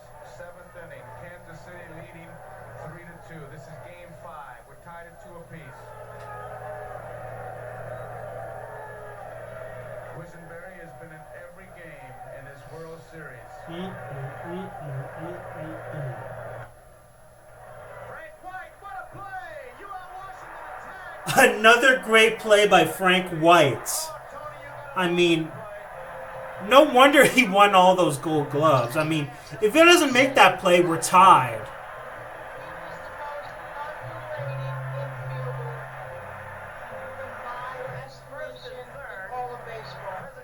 Nobody remembers him, but me, I remember he was the best freaking second baseman ever. He made change was the one he made in the championship series when he went in front of UL Washington to throw a runner out at first base. Oh, he is something. Defense. And Frank White made it. So, bottom of the 7th. Royals 3, Phillies 2. Eastern Time, NBC. Hang on. Gonna go to the other video for the bottom of the 7th.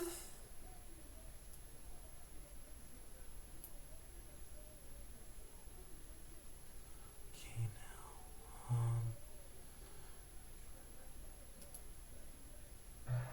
Next Saturday, 4 o'clock Eastern Time, NBC Sports World, you'll see the Charlotte 500. Richard Petty will be there. And then bowling's made his names, the legends of bowling. And you'll have some of the best women's swimmers competing in the AIAW National Women's Collegiate Championships. That's all next Saturday here on NBC Sports World. There is Lonnie Smith in left field. He came on as a pinch runner for Luzinski. And the new pitcher is Tug McGraw. Here's Tug McGraw Don't forget Tuesday night we'll be back in the 7th inning. Starting the 7th inning. Gale for Kansas City, 8 o'clock Eastern Time.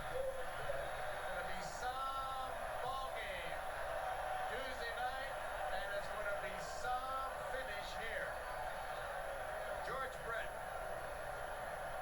These 2 clubs, they're playing now that brand of baseball that got them here in the first place. It's fouled out of play, strike 1. Phillies have been coming from behind, it seems like all year long.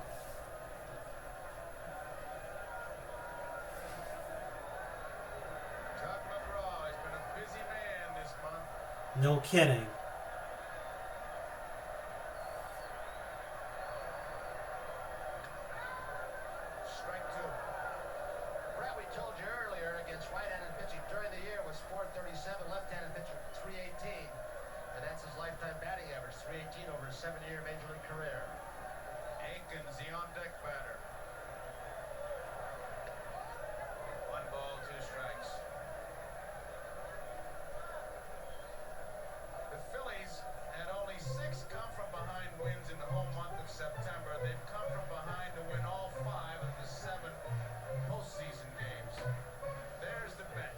That's what they did. Come from behind. 1 ball, 2 strikes. George Brett. Kansas City 3, Philadelphia 2. We're in the bottom of the 7th.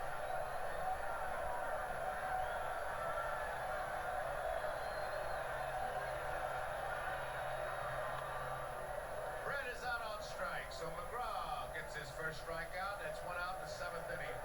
Brings up Willie Aikens.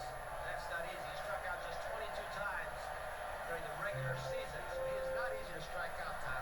No kidding. McGraw has such a variety of pitches, though, Tony. Inside, outside, slider, curveball, screwball. And Tugger, in his 15th year in the big leagues, can still pop the ball pretty good at times. Threw the ball right by Brett and got it on the outside corner. Willie Aikens struck out in the 1st inning. He singled to center field in the 4th, and he walked in the 5th. On his toe with that front foot. Low, ball 1. Started getting on that toe on his front foot. Aikens did about 6 weeks ago, I was told yesterday, behind the batting cage during batting practice, and has been on a tear since. There you can see Dutch Renner establishing the back of the batting box, the rear of the batting box again. He's got no problem. He just goes to Bill Kunkel and says, "Let me have the tape measure there, Willie." There's that toe. The stance. Curveball is inside, Leonard says. When they get on the toe of the front foot, usually the expression used is keep your weight back, and that misnomer in baseball. A lot of guys hit off their front foot. Great hitters. Didn't get it. 2 balls and 1 strike. Whitfield really gets on his toe from the Giants. The other night, Tug McGraw got behind Willie Aikens, threw him a fastball, and Aikens hit it for a game-winning hit up the left center field alley here, 2-0. And he gets a curveball. Tug didn't give in to him. Strike 2. Aikens against left-handers, a 199 average. 6 home runs and 24 runs batted against right-handers, 323. I would guess he's going to get a couple of breaking balls in this situation, even if Tug misses with a 2-2 pitch. Screwball. He's strike. Called by the third base umpire. Now Aikens Willie, what are you arguing about? You went around. go back. Oh, this is Jim Fry. You better watch it, Willie. Aikens had words on the pitch before with Renner. Get to stepping. See the hitter go down that far and challenge the third base umpire to the field call. Ronnie, we'll let you take over on this. What's going on? I'll tell you, Willie's just Take a look at this, Mama. seeing a replay. Oh yeah, he went out way out in front. Bill Kunkel had it right. Willie's just so high strung. Kunkel, it's a So close when he was call. What are you gonna do? arguing? You gotta make it one way or the other. Yeah, he was arguing. It was great of Billy not to come down and argue with him. Because Billy Kunkel could have come halfway down the aisle. Look at this, Dad. Really had a one-on-one. I never thought I'd hear an umpire ask for a replay on television. That's a World Series first. Let me see the replay, the big umpire says. 1 ball and 1 strike. But that was a good call, Ron. You made a good point, too. There's Aikens. He is still upset. McRae, nobody will get this one. It'll be extra bases. Down into the corner. Lonnie Smith up with it. McRae stops at second. He has himself another double. Remember yesterday, McRae had 2 So after striking out 2 big bats, Tug gives up a double to Hal McRae. And his bat starting to go a little bit is very important when they go back to Philadelphia. As we look at the screwball, he hits in the corner. Not hit well, but they're playing him off the line. Lonnie Smith was. It's important because when you face a left-handed pitcher, his bat becomes very important against left-handed pitching, especially a great pitcher like Carl. You hear the crowd for Amos Otis. Yeah. They're going to walk Amos Otis because with the series he's had, you're not going to let him beat you and put this game away. You also have the left-handed hitting Clint Hurdle coming up, but the right-handed hitting Jose Cardenal is going to bat for Clint Hurdle. With the double, had 30 or more doubles for the 7th consecutive season with Kansas City, and a career high of 54 and 77. Back to 1980, he was 4th in the American League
see. If he wants to go to right field, he can go that way. He doesn't have a real quick bat anymore, and he'll try to hit the ball to right field. Merle Harmon has a very anxious fan with him. Let's go to Merle Harmon. All right, Joe, Phillips McGraw right now, a tough situation for one guy on the mound. What do you think? I think he can handle it. Okay. He's got a count of no balls, no strikes, 2 down, runner at second, runner at first. Do you really follow his pitches? Sure I do. I wouldn't. Okay, fellas. Okay. Hits the first pitch, center field. Maddox is there, makes the catch. And that ends the inning. And let's find out what Phillips McGraw thinks now from Merle Harmon. Well, Phyllis, here he is. I think you're a little more relaxed now, and you were correct in your prediction. You said he could get him out, and he did. Yeah, I believe in him. What about Gotta the- believe. Sure, I think, yeah, this time of night, sure. They're watching. What about the rest of the series? Predictions, I don't like to predict. I like to take it one game at a time like the guys have been saying. I sure hope we win this one. Is that different than Rob's mother? Okay, fellas, thanks very What? much. That's his wife. Okay, Merle, Phillips McGraw, we No, got it's 7 not innings of McGraw. play. Here's the score. Kansas That's City his 3, wife. Philadelphia But 2. did they have a kid named Gavin, the country singer? They might. Gavin. Yeah, didn't they have a kid? They might have.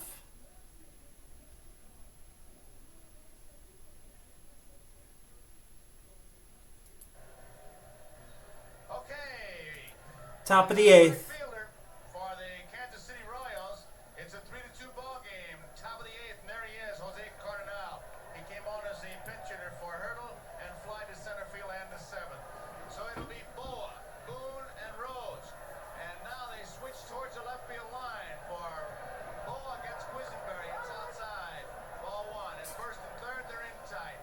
Outfield very shallow. Wilson is really shallow. In fact, it was where he was playing allowed him to make that great play on Boa yesterday when he held him to a single late in the ball game. 2 balls and no strikes. Joe, as he did yesterday, Quisenberry coming in, nobody on base, and he's still pitching from the stretch. So obviously, for Billy Connors or Jimmy Fry, he feels more comfortable pitching from the stretch, and that's his option to pitch that way. 3 balls and no strikes. And there's a fan who is really wrapped up in this thing. So excited. Oh, isn't it beautiful?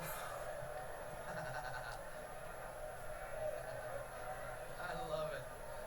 So wrapped up, couldn't stay away. There's the strike. The on-deck batter, Bob Boone. Phillies with only 4 base hits. Royals with 12. Royals 3 runs, though. Phillies only trailing by a run. It's strike 2. Ball taken on the way. Looked like a breaking ball. 3 balls, 2 strikes, no outs, nobody on. Hitter goes up to the plate as we look at Fry against Quisenberry and says, make him get the ball up, make him get the ball up. Boa did initially, forcing Quisenberry to get the ball up in the strike zone a little bit, which could pay dividends later. Frank White bobbles and throws. What a play! Another great play by Frank White. What a play! That's his 3rd great play in this game. There are many defensive infielders who go well one way or the other. They have a strong side and weak side. Not that man. You've seen him go to his right. Tommy, you were amazed by the double play he made in the 10th inning of Schmidt going to his right, unassisted. Now he goes to his left. You know, we talked about possible MVPs and Willie Aikens or George Brett or Amos Otis or whatever. That man right there, Frank White, Tom, is so going to be something in you mentioned contention is just that Tom simply because Seaver of his now? defensive play. Yeah, it is. Here's the first pitch to Boone. It's ball 1. Tony, on that particular play, he went 4 to his left and he went behind him. He bobbled He's the ball. amazing. His composure was just great. There's White of the Royals Baseball Academy, the first graduate, not the only one. You know, there was a guy, his name is Dick Green with the Oakland A's. And if Mama's They won the World wondering, Series one I'm year, eating second my baseman, son's never got playing one this hit time. in that World Series. And yet, it's the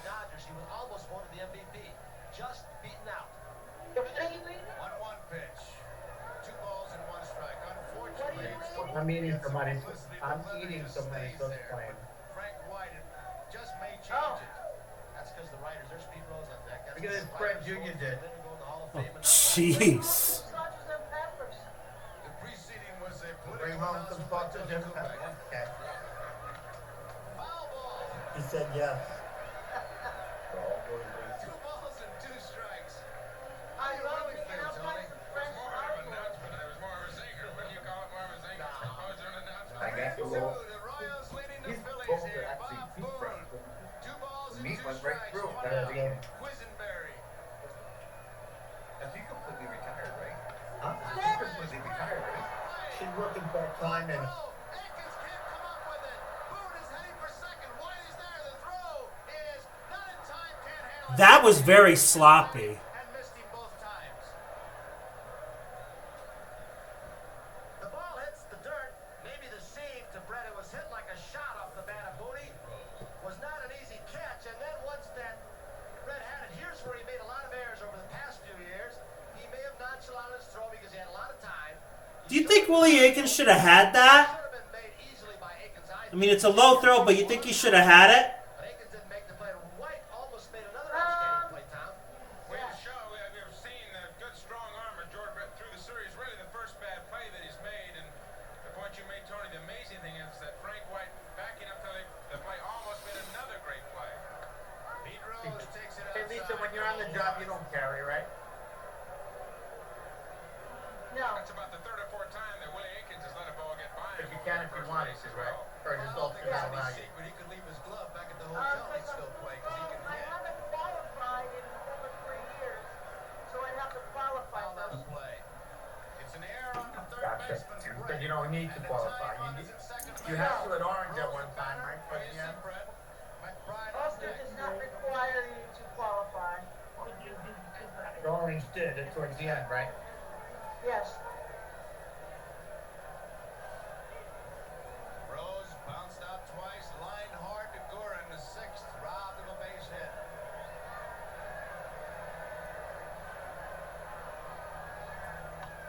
Bouncing ball. Frank White at second has it to Aikens out. Taking third is Boone. There are 2 outs. It brings up McBride. Coming up on NBC News Monday night, John Chancellor talks to Ronald Reagan and President Carter about U.S. military readiness. And then next Friday, NBC Magazine with David Brinkley gets an exclusive interview with James Cagney. While you're reading that, Joe, Frank White went all the way over to first baseman. There's Boone on third. First baseman Aikens to say, look it, be aware of a bunt. He also yelled in to Quisenberry, you get over if he bunts to try and score that runner. The runner is Boone at third. Strike 1. McBride hit on a play early. Look at this play, Dad. There it is. Now, does this ball hit the wall or does he catch it? Hal McRae, did it or did it not hit the wall? I still think it might have grazed him. What do you think, Dad? Did you...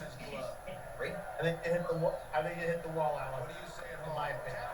10-5. Yeah, Mom thinks so too. 2 strikes. Well, I'll tell you something.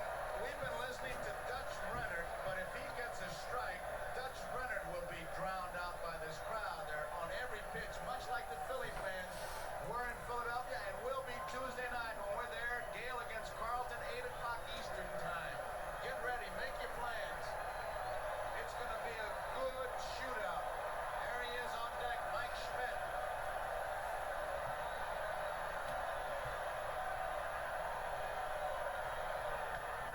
Frank White, big hop.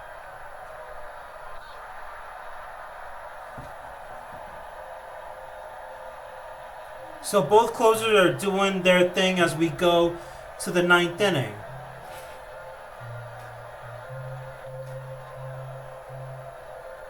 So we go to bottom of the 8th. Well, bottom of the 8th, excuse me. For the Royals in the 8th inning, it'll be Darrell Porter, UL Washington, and Willie Wilson.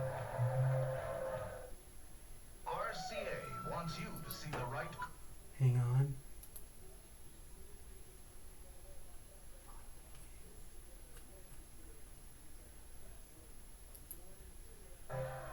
Darrell Porter will lead it off. There's a story about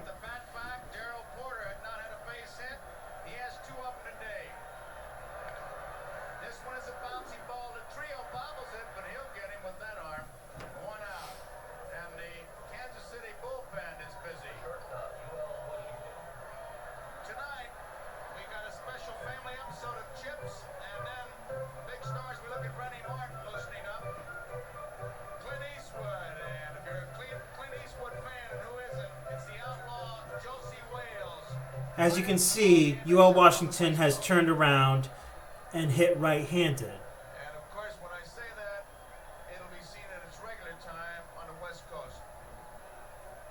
I should know that. It's the same thing in Arizona. I hear that and I know exactly what they mean. UL doesn't get it, and it's a screwball and it's strike one. He has great motion on that screwball, Tom. Sometimes, I guess he uses that as changeup. He throws two different kinds of screwball. One that goes down that we've seen in this series, and that one that he really pulls the string.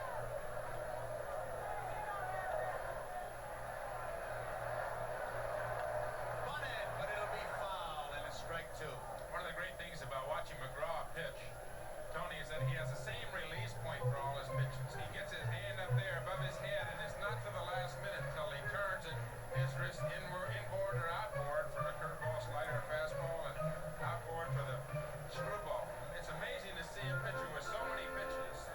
Oh, Grandma, you're back. Curveball, screwball, they all come out of the same spot. He's throwing. Hey, Dad, Grandma Gloria and Grandpa Gregory are back. We're in the bottom of the eighth, looking ahead to the ninth for the Phillies. Schmidt, Smith, Moreland. Right now it's 3-2 Royals, Grandma and Grandpa. And Dad's here too. Washington with a count of 2 strikes.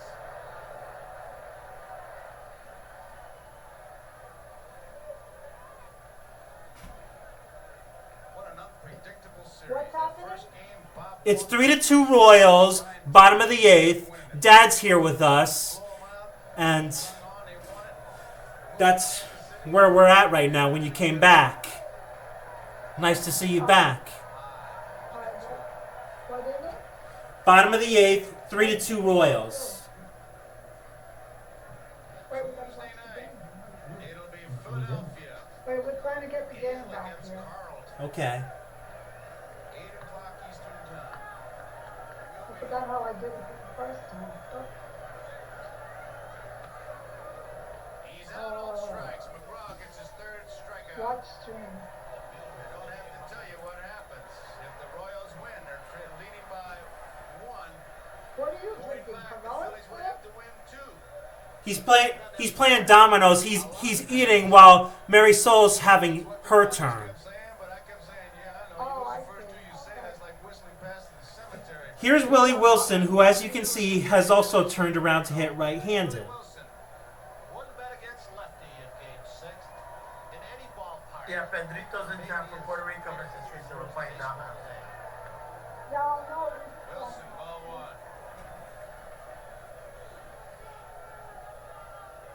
What is it?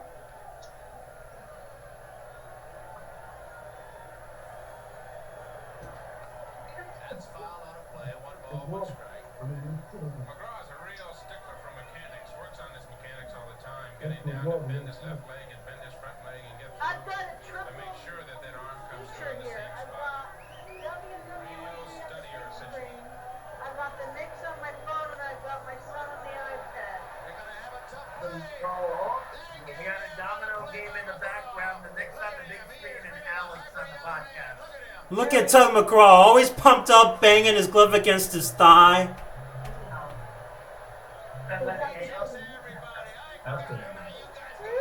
So Lisa, Dad said he's going to Puerto Rico in August. I said he might as well just stay home and open up the oven. Makes one outstanding play, Tommy. He had to get a lot of the ball, and he just gets it by a half a stride or less. Not only an outstanding pitcher, but an outstanding athlete, all-around athlete. He's a great gymnast in a sense, great body. It's a great play by Tug McGraw to get the Speedy Wilson. And throw out Willie Wilson, you have to be a fine athlete. So we complete 8 innings. The score, Kansas City 3, Phillies 2, and 2 up. It'll be Mike Schmidt, Lonnie Smith, Wait, when and did Keith McGraw Morris. was on the Mets that they won the World Series? What? Was it McGraw on the Mets when they won the World Series? Yes, he was. Well, what year? 69. Oh, he was a 69. Oh. Yeah. So now So we're he went to He was the- on 73 too. When he lost. yeah. He was a major part in the 73 pennant. So we're here to the top of the ninth. Tug of war, the wives too on Games People play Thursday as we look at a beautiful shot of the complex here in Kansas City. Sun starting to set.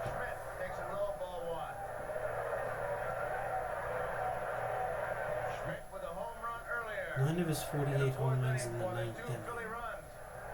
Phillies have only made 4 hits.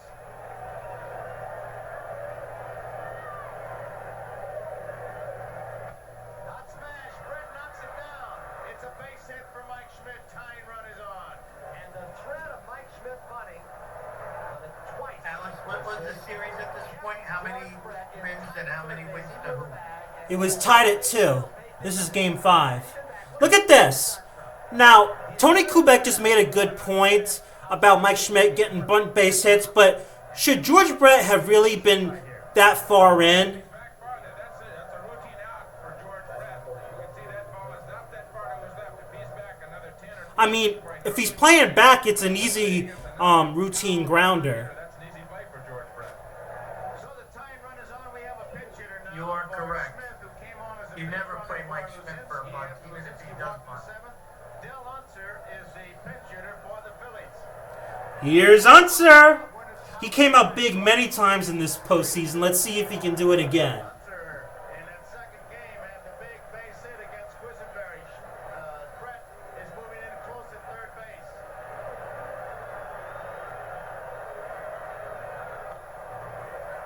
Strike one. No sign of a bunt there. Al, the old base They're still playing the bunt. tied home and win on the road. And Dallas Green's going to want to win on the road. There's Marlon, the DH.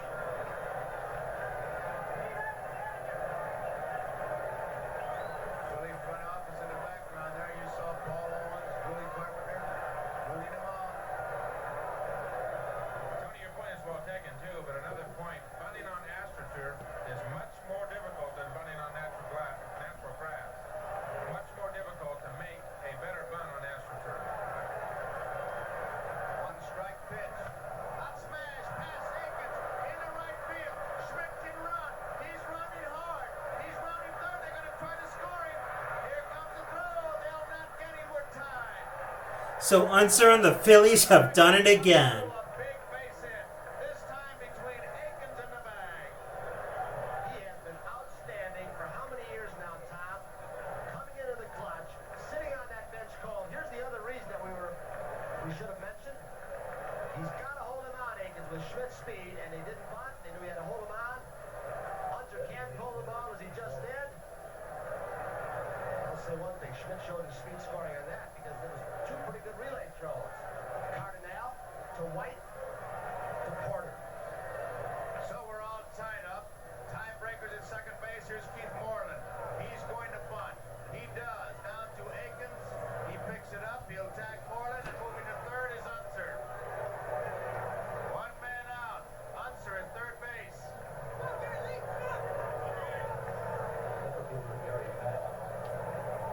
Wow, very quiet. Unser on that double got hung up at second base, could not see the third base coach, Leelia. It would have made third base very easily. Leelia's concentration was on the runner coming home, Mike Schmidt, and Unser got hung up at second. Couldn't see the ball behind him. Didn't know if he could make it to third. Had he gone to third, he'd have made it very easily. And So- here comes Jim Fry out to visit for a visit. So what Tom Seaver is saying in that Unser could have already been on third. Line, 3/4 of the way, and he did not hesitate. He had him coming all the way. Tom, a base runner's got to do that himself, though. You look over your shoulder, and I think Unser's an excellent base runner, but with the situation the way it was, no odds at the time, he was not going to take any additional chances. He still would get down on the sacrifice or any other way to third base where he can still score on a sacrifice fly with 1 down. And bullpen for the Royals is going. Marty Patton. Brett. Ken Brett, the left hand. So Jim Fry has got right-hander Marty Patton and lefty Ken Brett warming up, but he chooses to stay with Quisenberry. These days, Patton or Brett would have been in the game, I believe. These days. Unser, the tie-breaking run is on at third. Looking ahead to the Kansas City ninth, it's White, Brett, Akins. Infield is in. Quisenberry's got to get the ground ball. Maddox, spread stance. High chopper, Brett. It is a fair ball. They get it.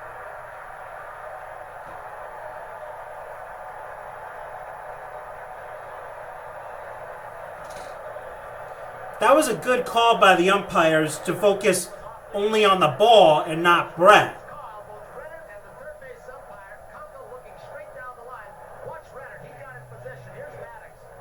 He is thrown out by Brett as Brett held the runner unserved. And boy, Renner and Kunkel got on that line and re-looked down it. Another good play by George Brett at third base. And from the angle up here in the booth, Tony, that looked like a foul ball. But Dutch Renner was right down on one knee, looking straight down that third base line and made the call immediately to a fair ball. It is the position of the ball, not where Brett was. Brett was in foul territory. He doesn't matter. It's where the ball is, and Renner was on it. Trio, foul tip. Strike one, off his foot. Here's George again. Look where he's standing. Doesn't matter. Ball is right on the line. Dutch Renner, the whole plate umpire call it. It's the responsibility of the third base umpire after it passes the bag. That's why that line is a misnomer. It's not a foul line. If it's on the line, it's a fair ball. So the semantics would say it's a fair line, but you kind of hammer double, they'd get all uptight if you call it that. Trio, another foul tip. 2 strikes, 2 outs. Base runner at third is Unser. A pitch he didn't throw too much on the first time he saw it. You mentioned you and Paul Moskow been charging. That was a little bit of a slider. He throws it to right-handers, Quisenberry. He's afraid to throw it to left-handers. It's flat. First time that Quisenberry came in, he threw everything fastballs except for one pitch. And I think he's learned that he has to throw at least something else to complement this sinker that he has, the underhand sinker. He's got to let the hitter see another pitch. 2-strike pitch. Fouled off. Trio remains alive. We're all tied. 3-3. Schmidt, a single off the glove of Brett. A double by Unser driving in Schmidt. A sacrifice by Moore put Unser at third. Maddox was out. DT Amy? Is that you? Akins, there you It see is. Unser. Hi, honey. Trio's a- Hey, we're already in the top of the 9th. I know. I apologize. We were at Selena's friend remember the Nerf place we went to? Yeah. Amy said after that. Hi, Daddy. Hi, Phillies. Hi, Phillies. So Trio gave the Phillies the lead in Game 5 of the NLCS. Now he's giving them the lead in Game 5 of the World Series. The Phillies take the lead. 4-3. Sorry, I'm late. Here it is What's the again. score right now? The Phillies just took the lead 4-3. Fielding pitcher is lucky to get just a glove on that ball and not get hurt. The ball bounced away and Brett almost makes another fine play. The speed of Trio, he beat it out. And the Phillies go ahead 4-3. And it's one of those pitches, no balls, 2 strikes. Quisenberry got a little bit up in the strike, so give Trio credit because he did right, but one of those where you might say, hey, try to get him to swing at my best pitch, a sinker out of the strike zone now. Here is Boa. Draws a throw at first base, Trio does. In the bottom of the 9th, it'll be Frank White, George Brett, and Willie Akins for Kansas City. They now trail by a run. High hopper. UL Washington charges hard through. In time, they get it. Boa is out. Wow. Yeah. Phillies take the lead. And there is Janie Quisenberry. You can see the disappointment and frustration as her husband and the Kansas City Royals go to the bottom of the 9th. Trailing by a run, it's Philadelphia 4, Kansas City 3, and 2 up. For Kansas City in the bottom of the 9th, it'll be Frank White, George Brett, and Willie Akins. I'm going to go to the other video to watch the bottom of the 9th. The Royals aren't going to go down without a fight. Trust me. Yeah, but that was an exciting. Al Unser was now Yeah. third with the score tied. Trio rifled the ball off Quisenberry, and here's Alex Dennis Herzog, the manager. that took the lead. No, the Royals manager was Jim Fry. This was his first year as Royals manager.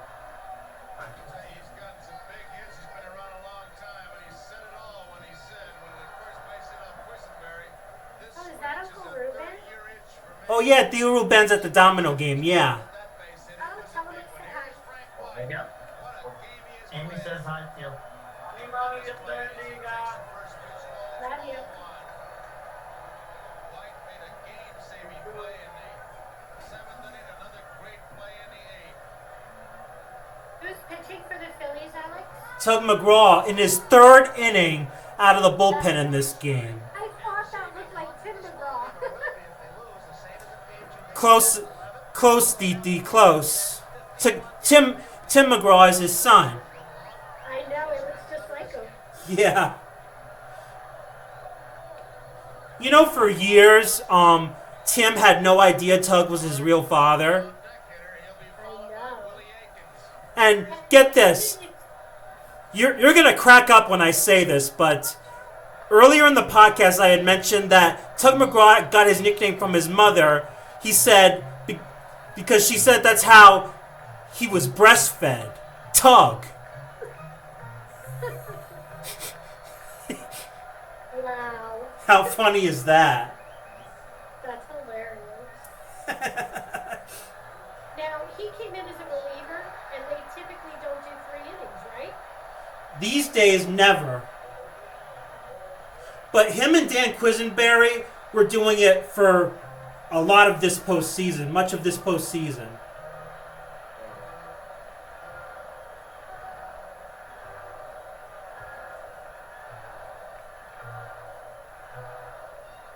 Wow, she's a Royals fan because she's praying.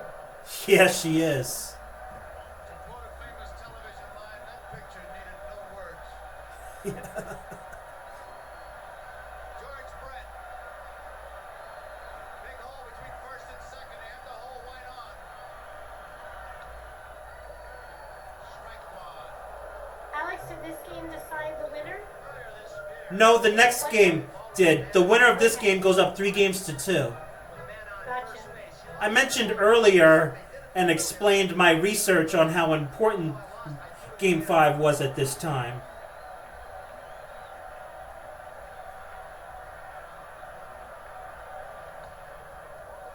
strike two. Nobody out. Bottom of the ninth. Philadelphia 4. Kansas City 3. White at first base. McGraw. Doug McGraw did not pitch very well to Frank White at all. It looked like he was darting the ball, Joe. But I've seen him do it so many times. He seems to create his own little moment of drama, and then he works his way out of it. Out on strikes. Big strikeout. George Brett called. It's a victory that you strike out George Brett back-to-back times. Seventh inning. He has struck out 4. He has walked 2. He just blew smoke by him, Tom. I think he had George looking for something else, or otherwise it's absolutely perfect pitch on the outside corner. And George where are you certainly guys knew it. playing? Right away from home plate. No argument with Dutch Renner. Junior's trying to sign on, but Evan has a Discord account, so they can't hear it at the same time. Walked in the 5th, out on strikes in the 7th. Junior made a really good spread. Kansas City 3, tying run at first, Frank White. He always does. Oh, look at that. Pitch out, nothing And going sausage on. and pepper and macaroni and cheese. Nice. Hi, Amy. Hi. Zakins who got the Hi. big base hit off of McGraw. I don't know. I can't see anybody, but. Yeah, I'm not on the camera. Ball 2. Oh, okay. All right. Dallas Green.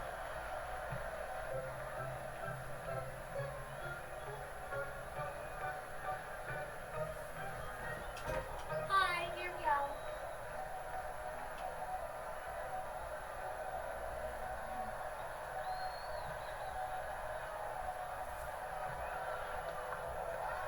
Ball 3, 3-0. Akins takes a big look at Gordy McKenzie at third base.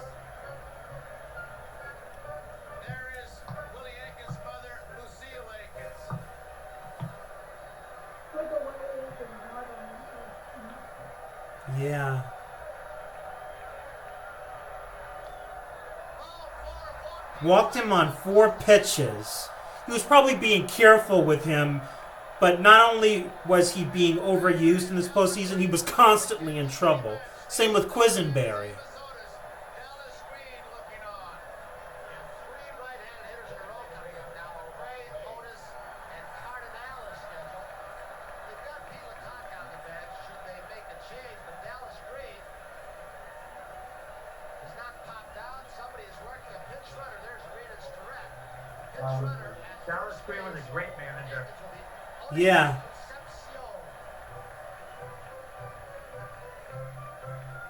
Al McRae hit the ball hard in the second inning but was out.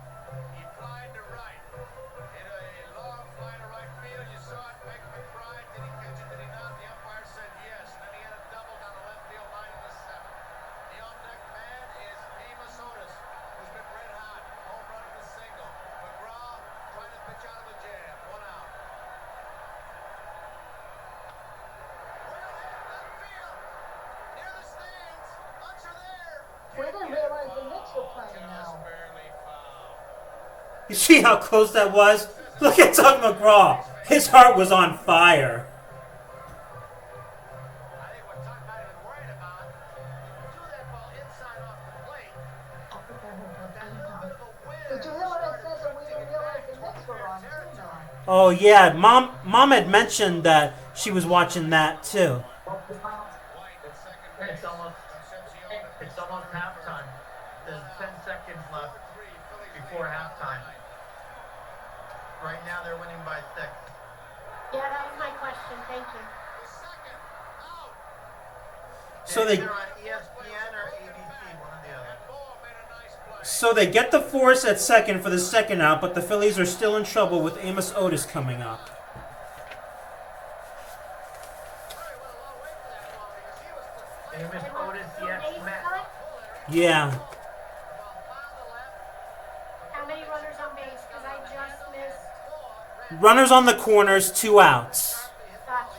Thank you. You know, the words of Dallas Green, I was talking to him in the clubhouse after the game last night. He says, we haven't done anything easily all year long. There's no sense for us to start now. And Tuck McGraw's got 2 outs, but he's got runners at the corners, and he's not getting out of this anymore. Halftime, the Knicks up by 6. Royals are making it as tough as they possibly can. Otis is 2 for 3. Struck out in the second, single in the fourth, and a home run in the sixth. He has 11 base hits, 2 short of Richardson's record of 13. Out comes Herb Starrett right now. He started to go out. He was called back by Bobby Wine. Back to the dugout. Time is out. They gave him some more information. I think he's going to boom first. This is something he does. Could be too, Tony, that they're going to set. They will not take the bat out of Otis's hands, I'm sure. But you got to think about all possibilities. You got base runners at the corner, and they're going to talk how to pitch to McRae and to Otis, and watch McRae and White on the bases. Jim Fry, Dallas Green, 4-3. Phillies lead, bottom of the ninth. Tuesday night, Carlton against Yale in Philadelphia.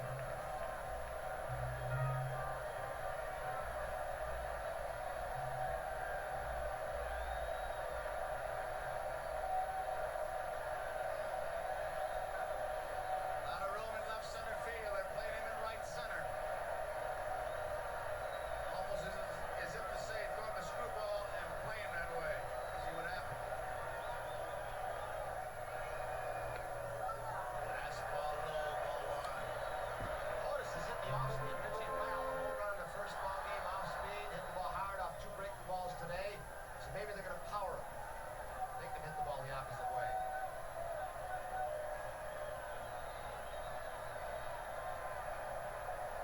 The one fastball he can handle, as you look at Frank White at third, McRae at first, is a fastball up and out over the plate. They want to keep the fastball down. They want to keep the fastball hard inside if they are going to go with the hard stuff. He's gotten 2 mistakes on breaking balls today and hit it hard both times.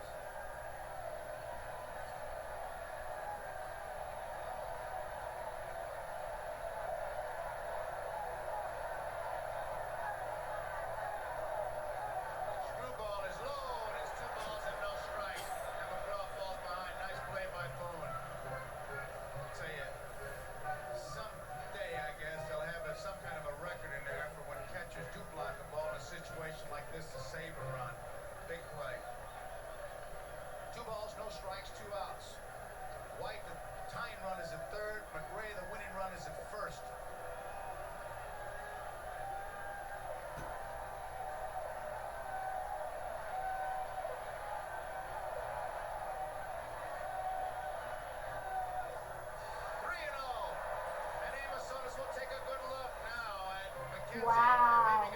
Yeah. The on-deck batter is big. Philly fan as opposed I to smell a Royals double fan. play. We saw White's at third, McRae's at first. 2 outs, 3-0 to count. Gotta believe he's gonna have the green light. Oh, there's 2 outs. Cardinale's the on-deck hitter. It'll dictate that move whether he hits 3-0 or not. You gotta believe he's gonna get a whack at it if he wants to. All 4, 1. So now Otis walks on 4 pitches to load the bases. Moved the winning run to second base. They didn't give him a chance. Is Mama awake? That's Ron Reed's right. Mom, you awake, Mama? Johnny Schmidt. At this point, don't you take out Tug McGraw? You're right, Diti. I mean, these days you would have brought someone else. You would have brought in someone else. In those days, everybody had a rubber arm. Absolutely.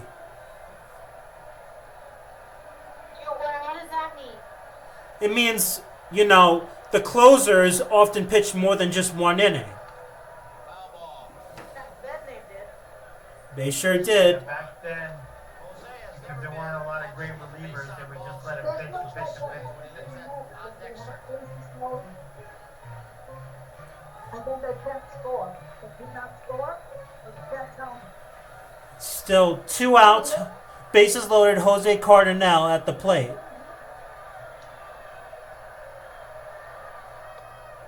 ball, 1 strike. There's Phyllis McGraw.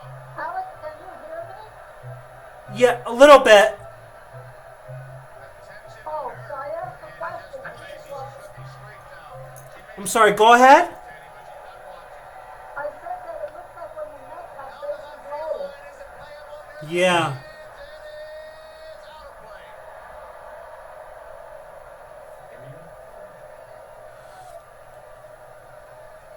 One Then they ball, can't 2 do anything. strikes, Whenever they make 2 that outs. bases loaded, they can't Bases score. are loaded. Yeah. Philadelphia 4, Kansas City 3, bottom of the 9th. Jose Cardinale.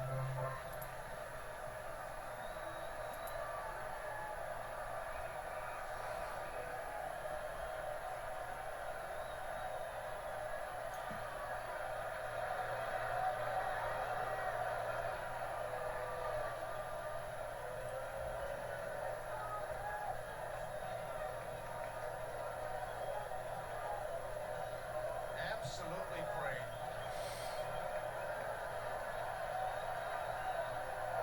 Broken bat, foul ball.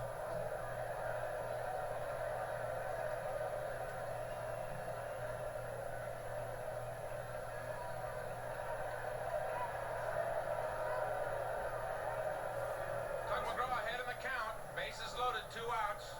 1 ball, 2 strikes, and he goes with his money pitch, the screwball.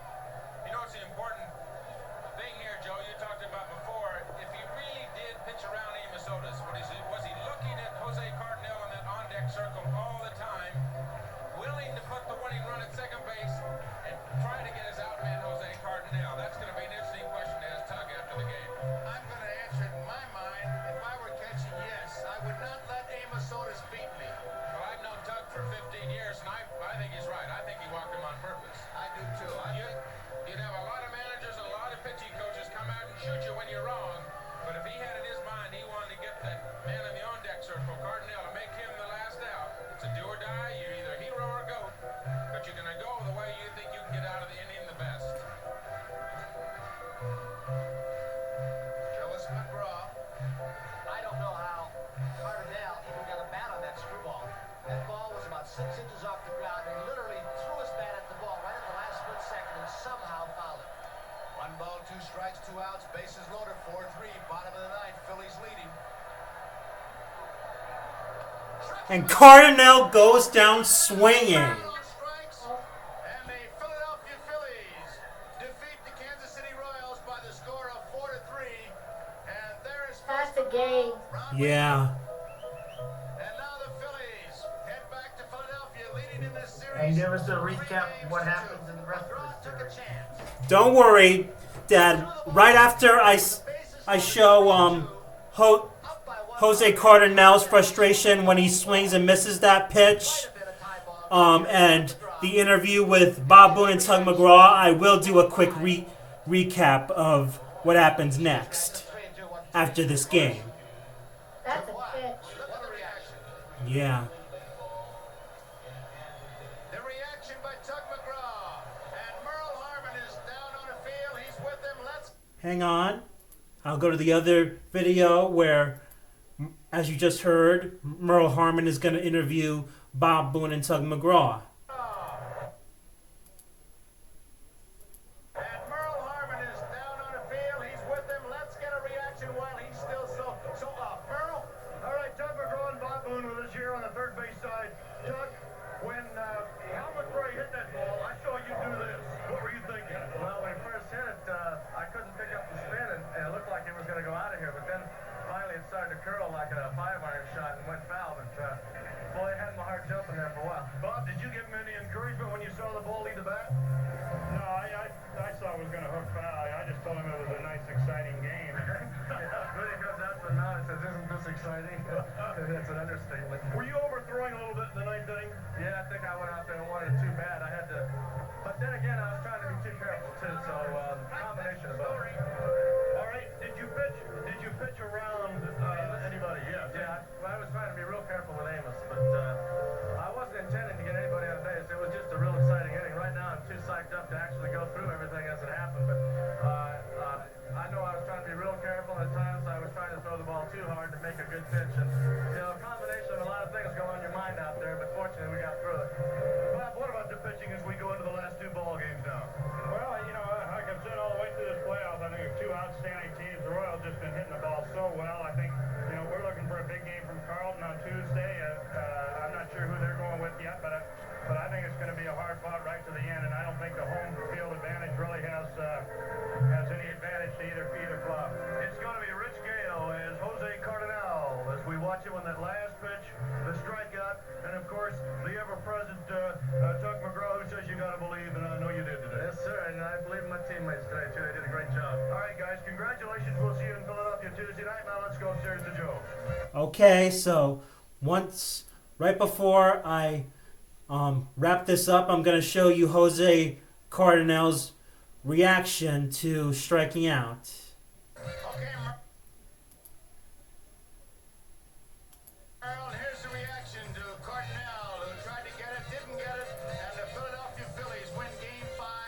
Final score here, 4-3. And look at the reaction by Cardinal. Disappointment, frustration, but it'll be Tuesday night in Philadelphia. We're going to break in the action right now, and we'll be right back after these messages. Okay, so it's back to Philly for Game 6.